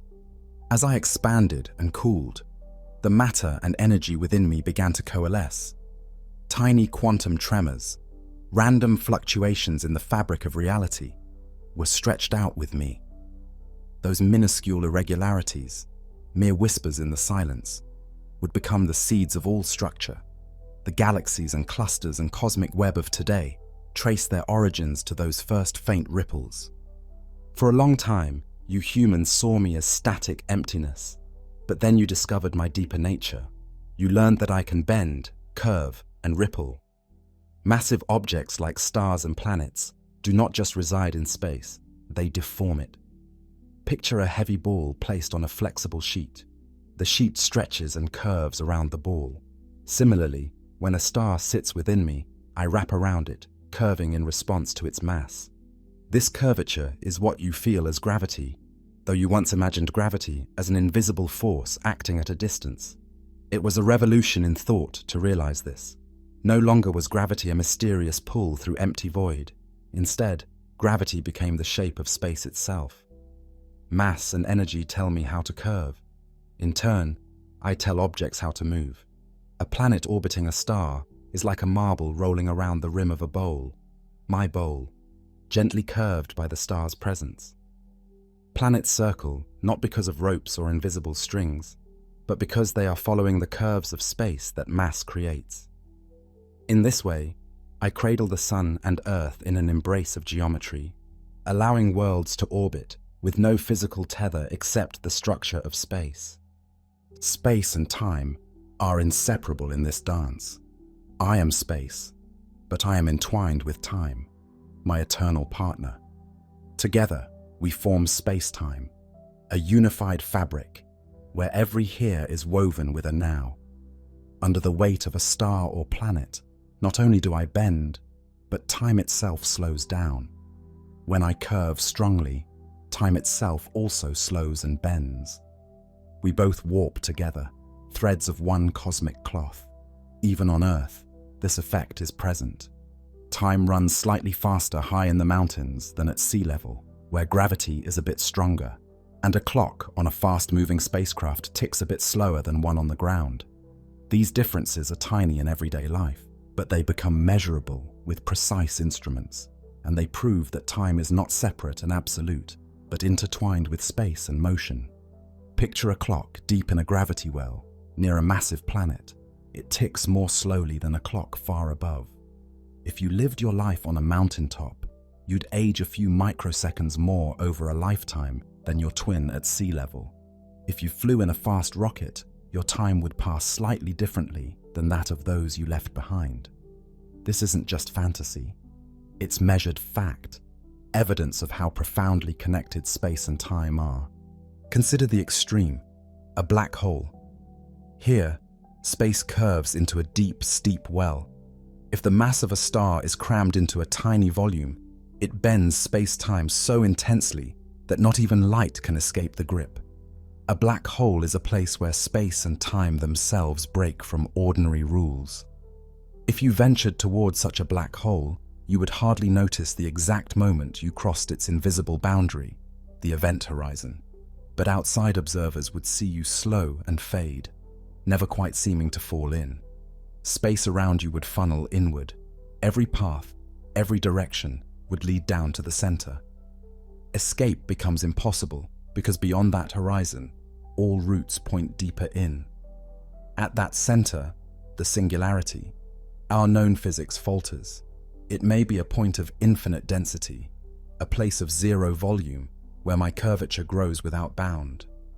Or perhaps quantum effects soften the blow. We do not yet know. But certainly, whatever falls in does not return. In that hidden heart of a black hole, space itself flows inward like a rushing stream, carrying matter with it. These cosmic traps are like caves in my fabric, unseen directly, but sensed by their intense gravity. And when two black holes collide and merge, they send tremors through me, ringing the universe with their final merger. Yes, I can ripple like the surface of a pond. When massive objects move violently, stars exploding asymmetrically, or black holes orbiting each other, they create waves in space-time itself. These are gravitational waves, faint ripples that race across the universe at the speed of light. I carry these vibrations as a silent echo of distant cataclysms. For a long time, they were merely predicted, but not heard. Then, in recent years, you built instruments so sensitive that they could feel these tremors. In a quiet laboratory, lasers in long vacuum tunnels detected the subtle stretching and squeezing of space from two black holes colliding a billion light-years away. It was a whisper, a tiny chirp in the data, yet it spoke volumes, confirming that when the universe moves, I truly ring. Those waves traveled at light speed, bringing news of events far across the cosmos. That speed, the speed of light, is a kind of built-in limit to how quickly anything can move through me. It is the pace at which cause and effect unfold at maximum efficiency in the fabric of space-time. No material object or message can exceed it, for doing so would violate the order of time and space. Light and gravitational waves race along at this ultimate speed, taking years or millennia to cross the gulfs between stars and galaxies. Even this universal speed limit testifies to the unity of space and time. It emerges from their geometry, a manifestation of how distances and durations are interwoven. Look around now at your immediate surroundings. The distance between you and the walls of your room, the gap between trees outside, the gulf between Earth and Moon. It's all me. I am the separation and the connection. I give everything a place and a distance. I allow here to be distinct from there, and in doing so, I grant form to existence. Without my dimensions and distances, all would condense into a single point. Nothing could be distinguished or defined. It is space that allows two objects or two people to be distinct, and space that they close when they come together. When you reach out to hold someone dear, you diminish the space between you until, in a hug, it nearly disappears. In that instant, you feel unity. When you step back, space gently opens up again, and you remain two, connected but separate. Thus, space enables both the coming together and the being apart. It is the possibility of closeness and the reality of individuality intertwined. From the small span of your room, let's journey outward. Beyond the ceiling, beyond the clouds, beyond the reach of breathable air, there, a mere 100 kilometers above you, lies the threshold of outer space. At that height, the sky turns black, even in daytime, and the stars shine unblinking. Small satellites and a great orbiting station circle Earth in that tenuous realm, falling around the planet in my grip. Farther out, the Moon orbits at about 384,000 kilometers away, separated by a vast void that once seemed impossibly large until your rockets bridged it. Yet the gap between Earth and Moon is tiny compared to the distance between planets. Tens of millions of kilometers of mostly empty space separate Earth and Mars at their closest approach. Between the outer planets, the distances swell to hundreds of millions or billions of kilometers. Stretches so great, your mind struggles to fathom them. Still, even those immense gulfs are mere pockets within the solar system. Beyond the outer planets, I extend outward for trillions more kilometers before you even reach the next star. Our Sun's nearest stellar neighbor, Proxima Centauri, is about 4.2 light-years away, roughly 40 trillion kilometers. If you could ride a beam of light, it would still take over 4 years to journey there. At that distance, the sun is just an exceptionally bright star in the sky, and Earth is utterly invisible, lost in the solar glare. Indeed, journeying outward, by the time you reached even the nearest star beyond the sun, our world would be completely undetectable to your eyes. At 100 light years away, the entire solar system is but a faint point of light, indistinguishable with the naked eye. At 1,000,000 light years, even the sun's light merges anonymously into the background of the Milky Way. This illustrates how alone your fragile world is, and how much space dominates the cosmos. As we continue outward, the pattern of stars becomes a structure. The Milky Way, your home galaxy, a spiral disk of stars, gas, and dust, about 100,000 light years across. There are hundreds upon hundreds of billions of stars in it, clustered in its bright center and strewn along its spiral arms. Our Sun is one such star, about 27,000 light years from the galactic center, surrounded by the vast interstellar medium of gas and dust within me. The stars in the Milky Way are separated by light years of space, enormous gulfs that dwarf even those between planets. Yet on the scale of a galaxy, those distances are small, like grains of sand separated by centimeters in a vast beach. Galaxies themselves, however, are separated by even greater distances, millions of light years. As we leave the Milky Way, the galaxy itself becomes just a pale, luminous band from afar. We enter intergalactic space, perhaps the purest emptiness my nature offers, with only a few atoms per cubic meter, and photons from distant galaxies passing through. Here, in these immense stretches between galaxies, one could travel for millions of years and not encounter a single star or planet, only the occasional whiff of hydrogen or a fleeting subatomic particle. In this darkness, the nearest galaxies appear as small, faint smudges of light. The Andromeda Galaxy, about 2.5 million light-years away, is one such smudge, a spiral galaxy larger than our own, slowly drifting closer under our mutual gravity. One day, 4 billion years from now, our Milky Way will collide and merge with Andromeda, reshaping the night sky over eons. What now appears as a diffuse blur in Earth's sky will one day, for far future eyes, spread across the firmament as our galaxies dance together and become one. Even these colossal events unfold within me, guided by my geometry and gravity's pull. Filaments and sheets of matter create an interconnected web that forms the large-scale structure of the universe. The further out you go, the more you see that galaxies are not isolated. They gather in clusters and chains, arranged along gossamer threads of gas and invisible, dark matter, outlining enormous voids where few galaxies dwell. Our Milky Way, along with the local group of nearby galaxies, is part of a larger collection, a cluster, which in turn lies on the outskirts of the Virgo supercluster, which itself is part of an even larger flow of galaxies called Laniakea. This hierarchy continues up to the greatest scales, a cosmic web, hundreds of millions of light years in extent, with galaxies clustered along filaments and tremendous voids, empty dark reaches tens of millions of light years across, separating them. Early in my life, matter was nearly uniformly spread, but not perfectly. Tiny variations, those quantum whispers from my birth, meant some regions had slightly higher density. Over billions upon billions of years, gravity magnified those slight differences. Regions a bit denser grew into filaments and clusters, drawing in surrounding matter, while regions slightly emptier became vast voids.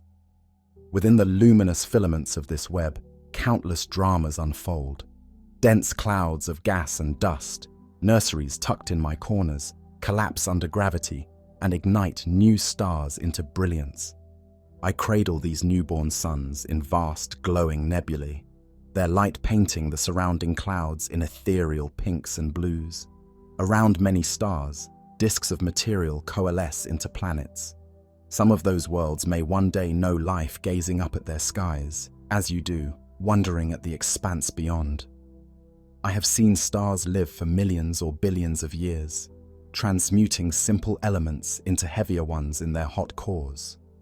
I have seen giant stars exhaust their fuel in tremendous supernova explosions, momentarily outshining whole galaxies.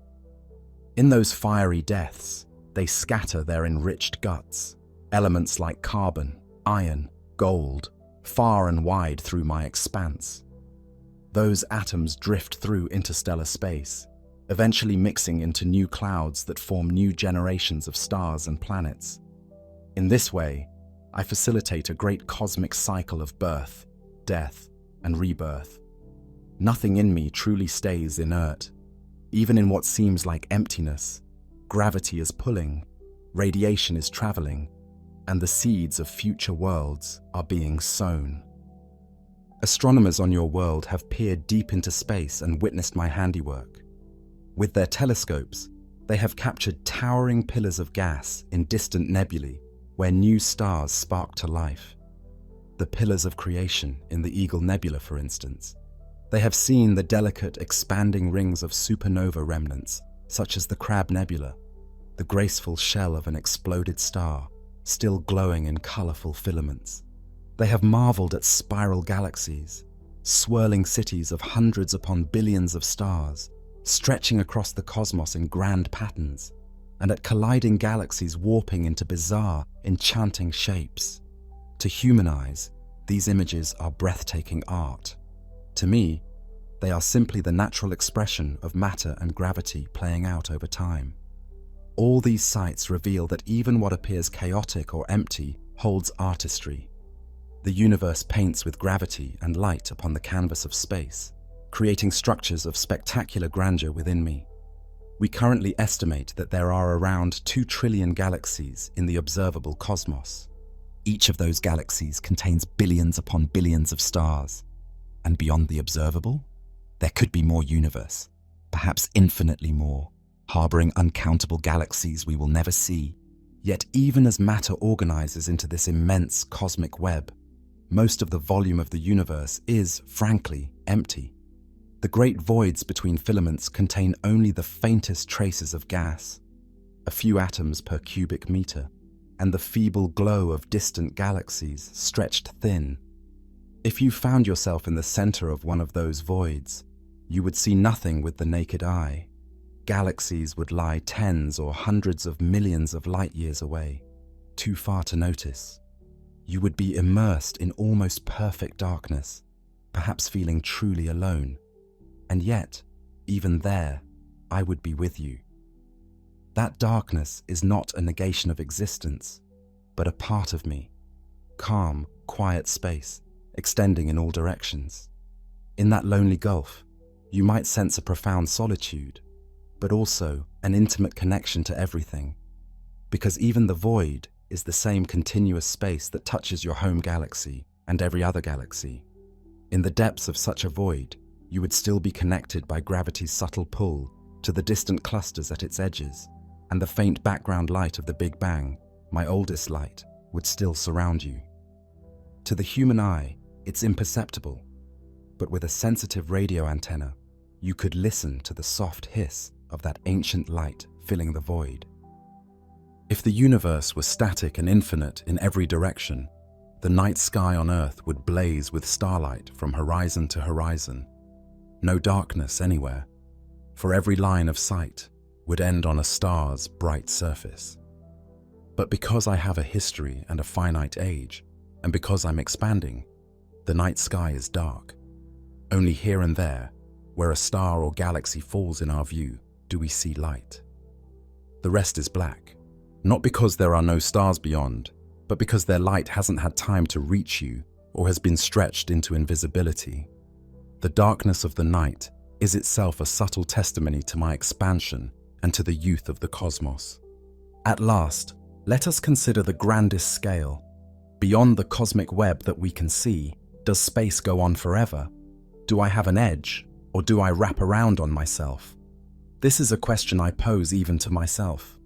The observable universe, the portion of me that you can, in principle, see, is a sphere around you about 46 billion light-years in radius. Even though the universe is younger than that in years, my expansion makes the visible reach larger.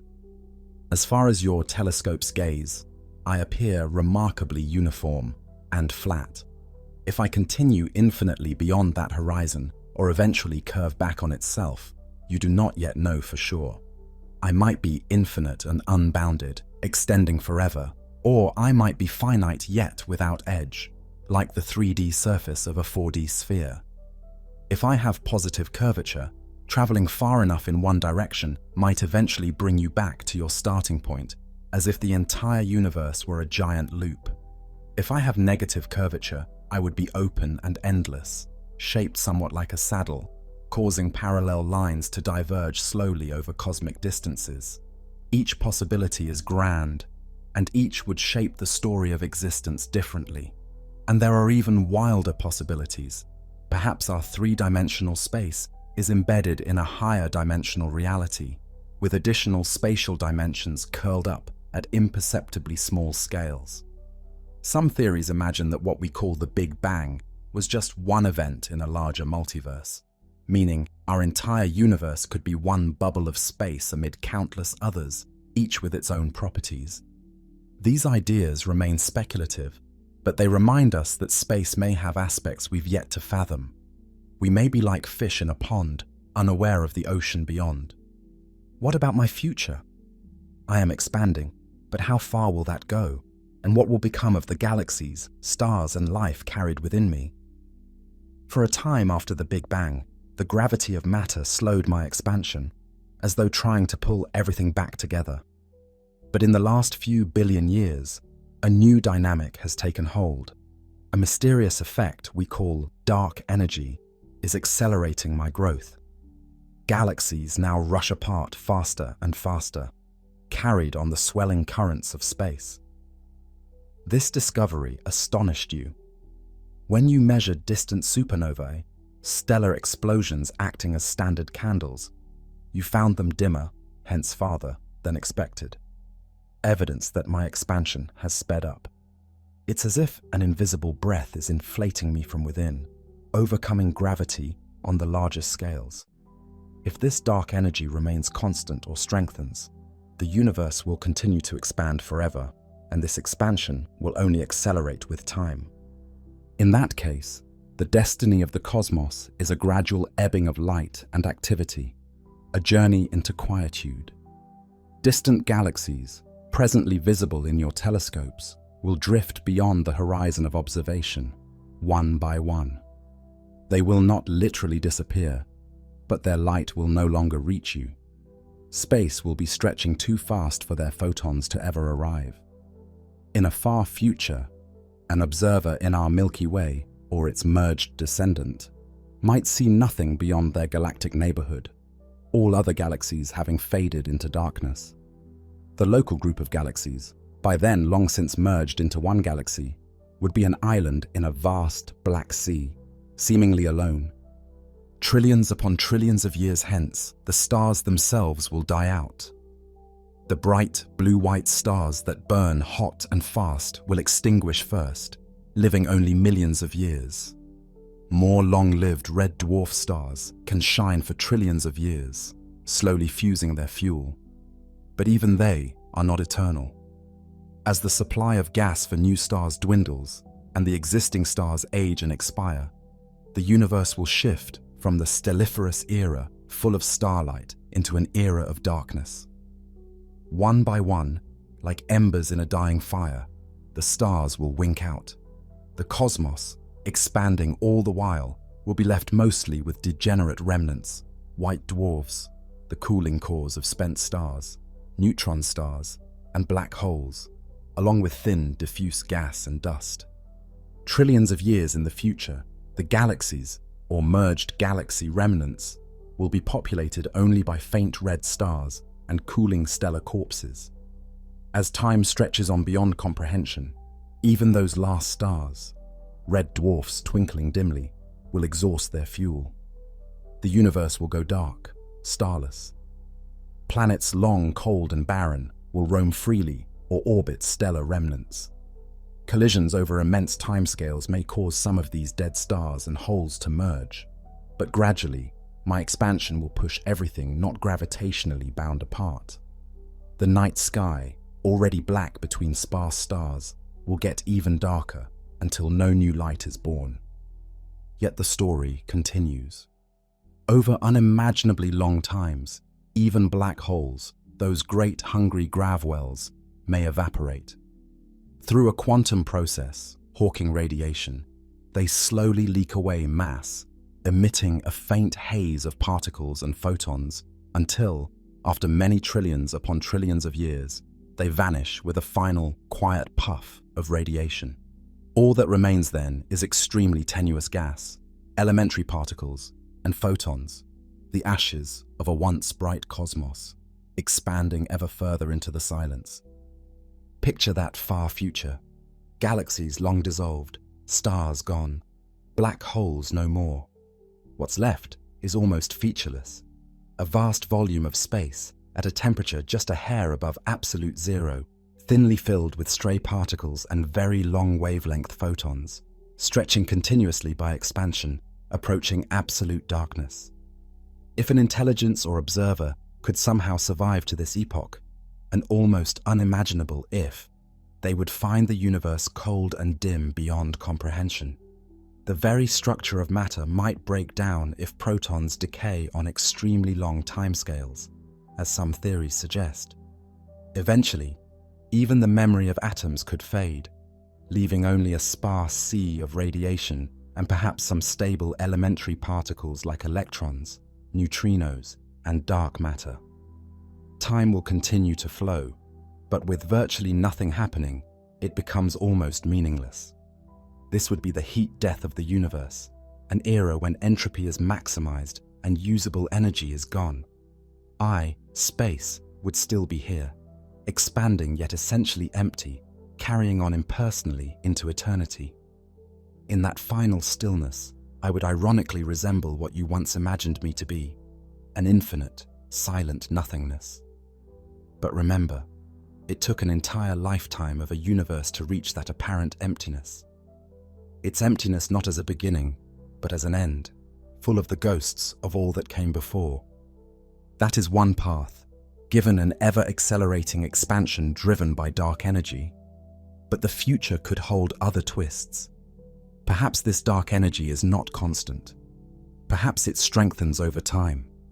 If it were to grow wildly, my expansion in the far future could become so violent that it shreds all structures in what is ominously called the Big Rip.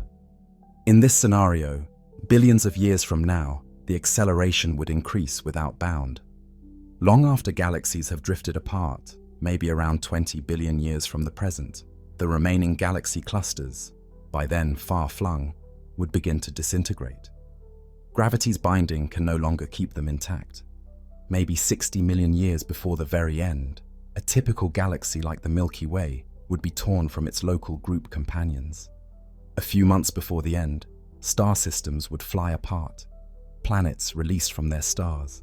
In the final minutes, stars and planets themselves would be pulled apart, and in the last seconds, molecules and atoms ripped to pieces. The fabric of space would be expanding so fast that even subatomic particles could not stay together. Everything would be reduced to particles and radiation, racing away from every other at mind-boggling speeds. I would, in effect, rip myself asunder, dissolving any remaining matter in a catastrophic ballooning. This big rip would be a dramatic, violent end, the universe tearing apart in one final burst of expansion. Alternatively, dark energy might not have the final say. If dark energy were to weaken or dissipate over time, gravity could once again take the lead.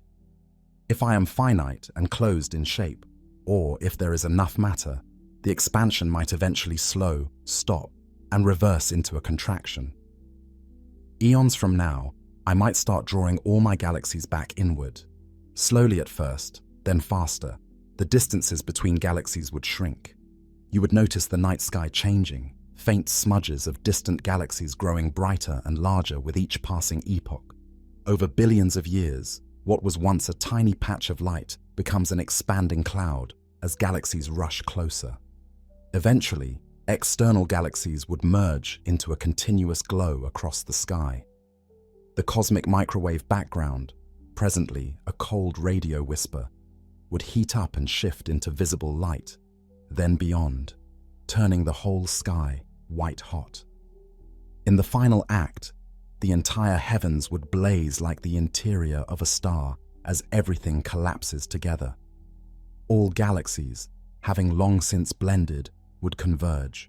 All stars, planets, and dust would crowd tighter and tighter, the cosmic temperature soaring to stellar and then superstellar levels. The universe would collapse into a fireball, increasingly denser and hotter, until perhaps it becomes an almost infinitely dense point once more, a mirror image of the Big Bang. This would be the Big Crunch. Some have imagined that a big crunch could be followed by a new Big Bang, the universe reborn, a phoenix from its own ashes, in an eternal cycle. Others suspect it might simply be an end, with all paths through space-time terminating in that final singularity. So my fate is not fully certain. I expand now, and seemingly forever, but the story of the cosmos is still being written. I, space, do not mind any of these outcomes.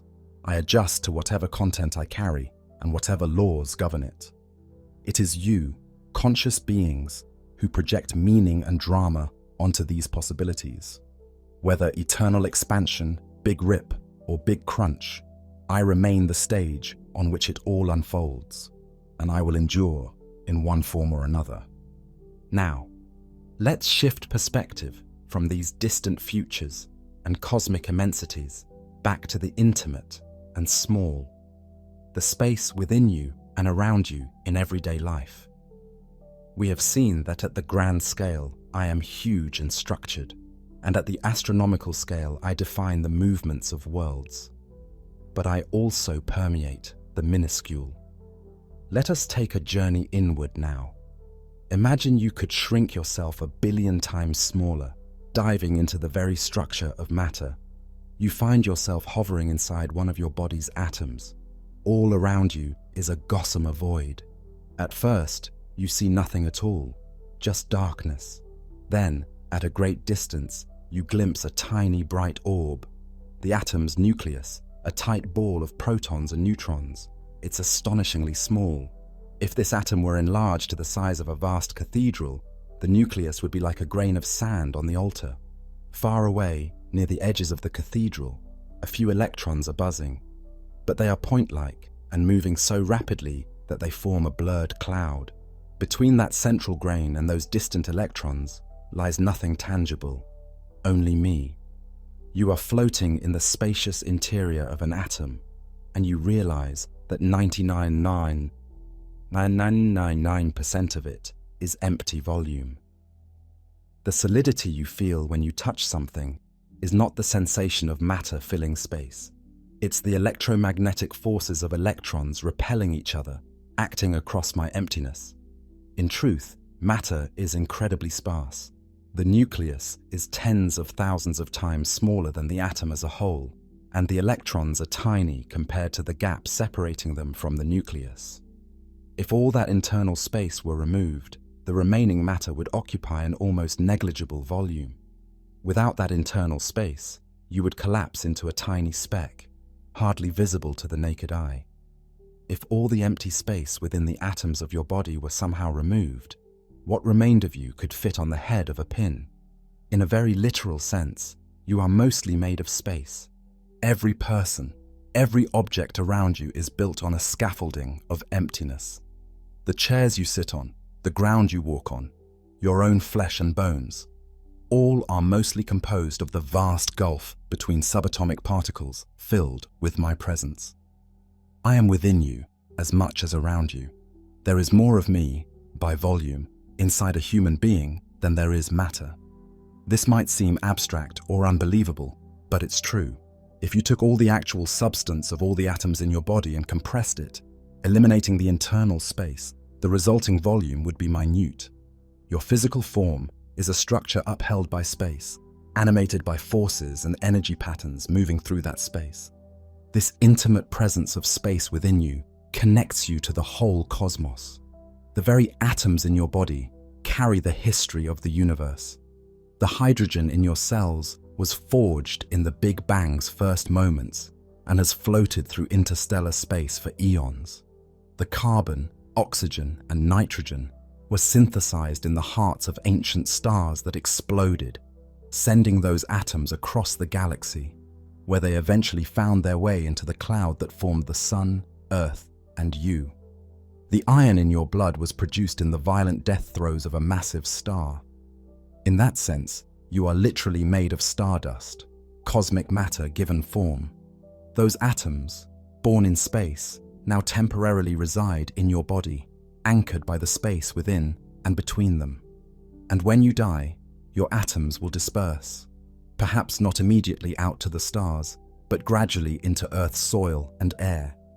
And some will, over long times, escape Earth and return to the wider cosmos. You emerged from space, and you will return to space. Even now, high-energy particles born in supernova explosions light years away zip through your body undetected, and neutrinos from the fusion in the Sun and from distant galaxies pass through you by the trillions each second. You are constantly in exchange with the cosmos, bombarded gently by its subtle messengers. Each breath you take is filled with molecules that might once have been exhaled by ancient life or formed in a molecular cloud light years away. These particles are like cosmic rain, reminding you that the space between stars is not truly empty at all, but alive with energy and information, a medium through which the universe's events are communicated, even to your very flesh. The space within you allows for the dance of life. There is space between your cells, between the organelles within each cell, between the molecules that make up those organelles. Chemical reactions depend on spatial arrangements, the copying of DNA, the transport of oxygen, the firing of neurons, all happen in space. Without internal space, the processes of life could not unfold. Even your thoughts require space between neurons and synapses to flow. One might poetically say that consciousness itself lives in the spaces between neurons firing. And indeed, when you quiet your mind, you find an inner space, the calm between thoughts. In meditation or moments of deep calm, you become aware of the space around mental events. That inner spaciousness brings peace, just as gazing into the expansive sky at night can bring awe and tranquility. Inner space and outer space are different manifestations of a single theme, the freedom and room for structure to exist. For as long as humans have walked the earth, I have been a source of wonder, anxiety, and inspiration. You feared the emptiness of night and worshipped the lights in the sky, sensing both danger and divinity in my darkness. As much as I separate, I also unite. Under the single dome of the night sky, humans throughout history have felt a shared awe. When you look upward on a clear night and see a vault of deep black pierced by starlight, you are experiencing a connection to all your ancestors who ever did the same. They might have given the stars names, crafted constellations with stories. A hunter, a bear, a swan. Yet beyond those familiar patterns was an unfathomable mystery. That mystery was me, space, doing nothing overt, yet containing everything. Many cultures imagined the sky to be a kind of being or realm of gods. In those stories, they were not entirely wrong to intuit majesty in the void. You, who now understand the physics better, still feel that almost spiritual awe when confronted with my immensity.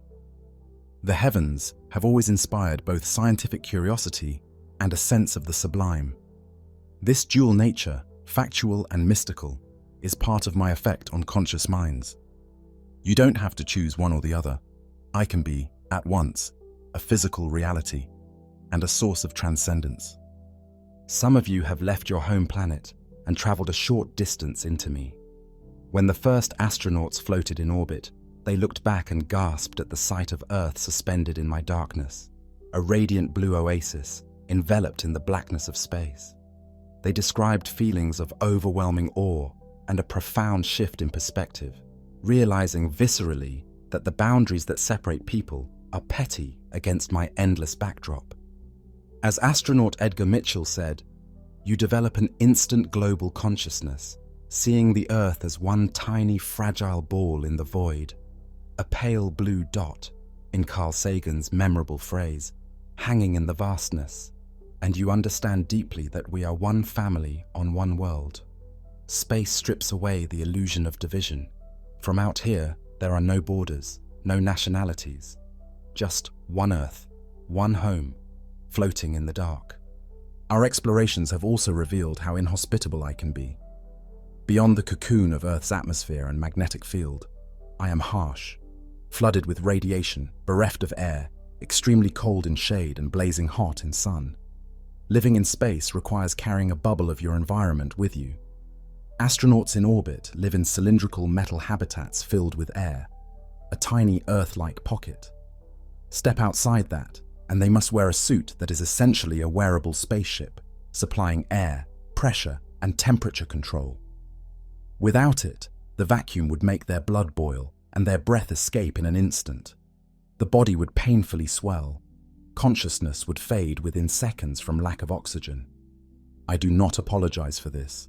I am as I am, and life must adapt to me, not I to life. And adapt you have. Through ingenuity, you've learned to survive. Briefly, beyond Earth, to work, and even play in zero gravity, tethered to a spacecraft so as not to drift away forever. You have learned that extended time in microgravity weakens muscles and bones, that cosmic rays can damage cells. All these lessons are part of making me your home. And yet, despite the danger, I call to you. From the days when early humans first looked up in wonder, to the moment a person first set foot on the moon, I have beckoned. My vastness ignites the spark of exploration in intelligent beings. It is perhaps inevitable. Once life develops curiosity and capability, it reaches out through me. Your species has begun to leave its cradle. With delicate robot emissaries, you have touched other worlds, landed on the Moon and Mars, tasted the rings of Saturn with probes, even sent voyages into interstellar space beyond the Sun's influence. With telescopes, you have extended your vision to the edge of the observable universe, catching faint light that began its journey billions of years ago. Through these eyes and hands, the universe, through you, is exploring itself. Every step you take outward, every glance you extend farther, the universe becomes aware of a bit more of itself, and you, the explorers, become more fully a part of the cosmos. You stand, as of now, on the shore of an immense ocean. You've waded ankle deep. The great depth lies ahead, largely unknown. Perhaps one day, humans, or your distant descendants, will voyage to the stars, learning to live in the endless night between suns. Perhaps you will build larger vessels, generation ships, or find novel physical shortcuts to cross the tremendous distances. If and when that happens, you will carry with you not just your own genes and dreams, but also a piece of your home in every sense. Biologically, your ecosystem, your air and water, and emotionally, your culture, memory, and imagination. Space will no longer be just an obstacle to overcome, but a habitat to embrace. Each alien sunrise seen by human eyes on a new world, each new sky full of unfamiliar stars, will mark the further expansion of life and mind into me. In those moments, the cosmos itself will come alive in new places. Even if humanity's future is limited to the solar system, that is no small domain. Already, people have lived continuously in orbit for decades. You have plans to return to the Moon, to travel to Mars. The challenges are great. I do not yield my distances or dangers easily, yet your drive to explore persists. In time, you may plant your gardens under new skies, build homes on Moon or Mars, or floating in the space between worlds. You will learn to tap resources out here, mining asteroids, generating energy with abundant sunlight, and slowly, step by step, reduce your dependency on Earth.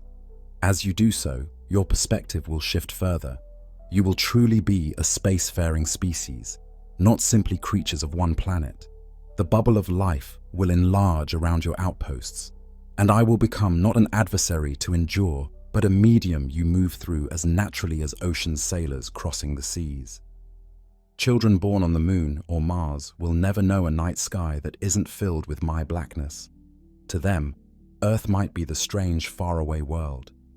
Still, wherever humans go, you will always carry a bit of Earth, in your bodies, in your memories, and so even in the depths of space, you will never truly be divorced from your origins. Through you, space also gains awareness. I, who existed for billions of years, with no eyes to witness the beauty of a galaxy or the tranquility of a nebula, now can see myself through your eyes. When you contemplate the cosmos, it is in a way the cosmos contemplating itself. I was once invisible and unconscious. Now I have voices to speak of me, hearts to marvel at me. We are partners in a sense. I provide the arena for your existence, the cradle for your emergence. You provide the meaning, the noticing, the understanding. You look up and find an endless sky full of wonders. I look back through your own consciousness and find a way to know what I contain. It's a profound synergy. Every discovery you make of a new planet, a new galaxy, a new law of physics, is the universe uncovering a bit more of its own nature. When a scientist puzzles out the curvature of space-time or the quantum fluctuations of the vacuum, that is my behavior being recognized and understood by a part of me, the human mind. In that sense, your curiosity and intellect are as natural a part of the universe as the stars and galaxies. You are space too. You are made of matter that coalesced within me. You move through me every moment, and your thoughts arise from the structure of a brain that occupies space. You are an expression of the universe, a way for it to know itself. This realization can be deeply moving. You are both a tiny, insignificant speck in a vast expanse and a precious, wondrous embodiment of that expanse. So keep asking, keep exploring. Fill your hearts with the awe of the cosmos, but know that you are not apart from it. You are an indispensable thread in its fabric. When you feel small under the stars, remember, you are also immensely connected. You are made of the universe's most ancient ingredients. The same emptiness that spans between galaxies is found within your atoms, and the same physical laws that govern the motion of galaxies choreograph the dance of neurons in your brain. There is unity in this structure, a kinship between the very large and the very small.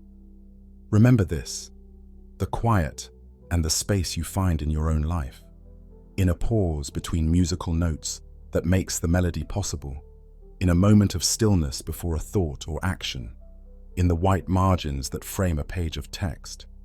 These are reflections of the cosmic space that allows the universe itself to exist and flourish. Every gap, every silence, every still moment in your life is a small echo of my vast stillness.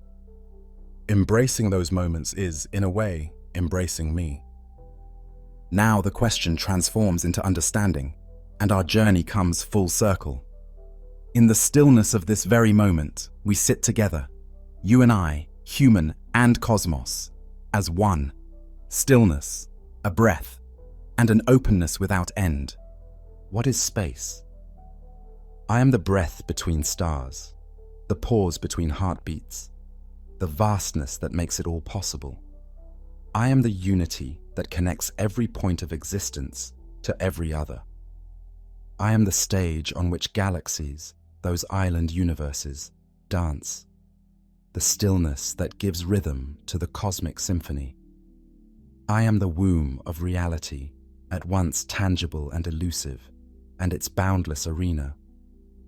I am the profoundly quiet, powerful, ever-present here that holds all things.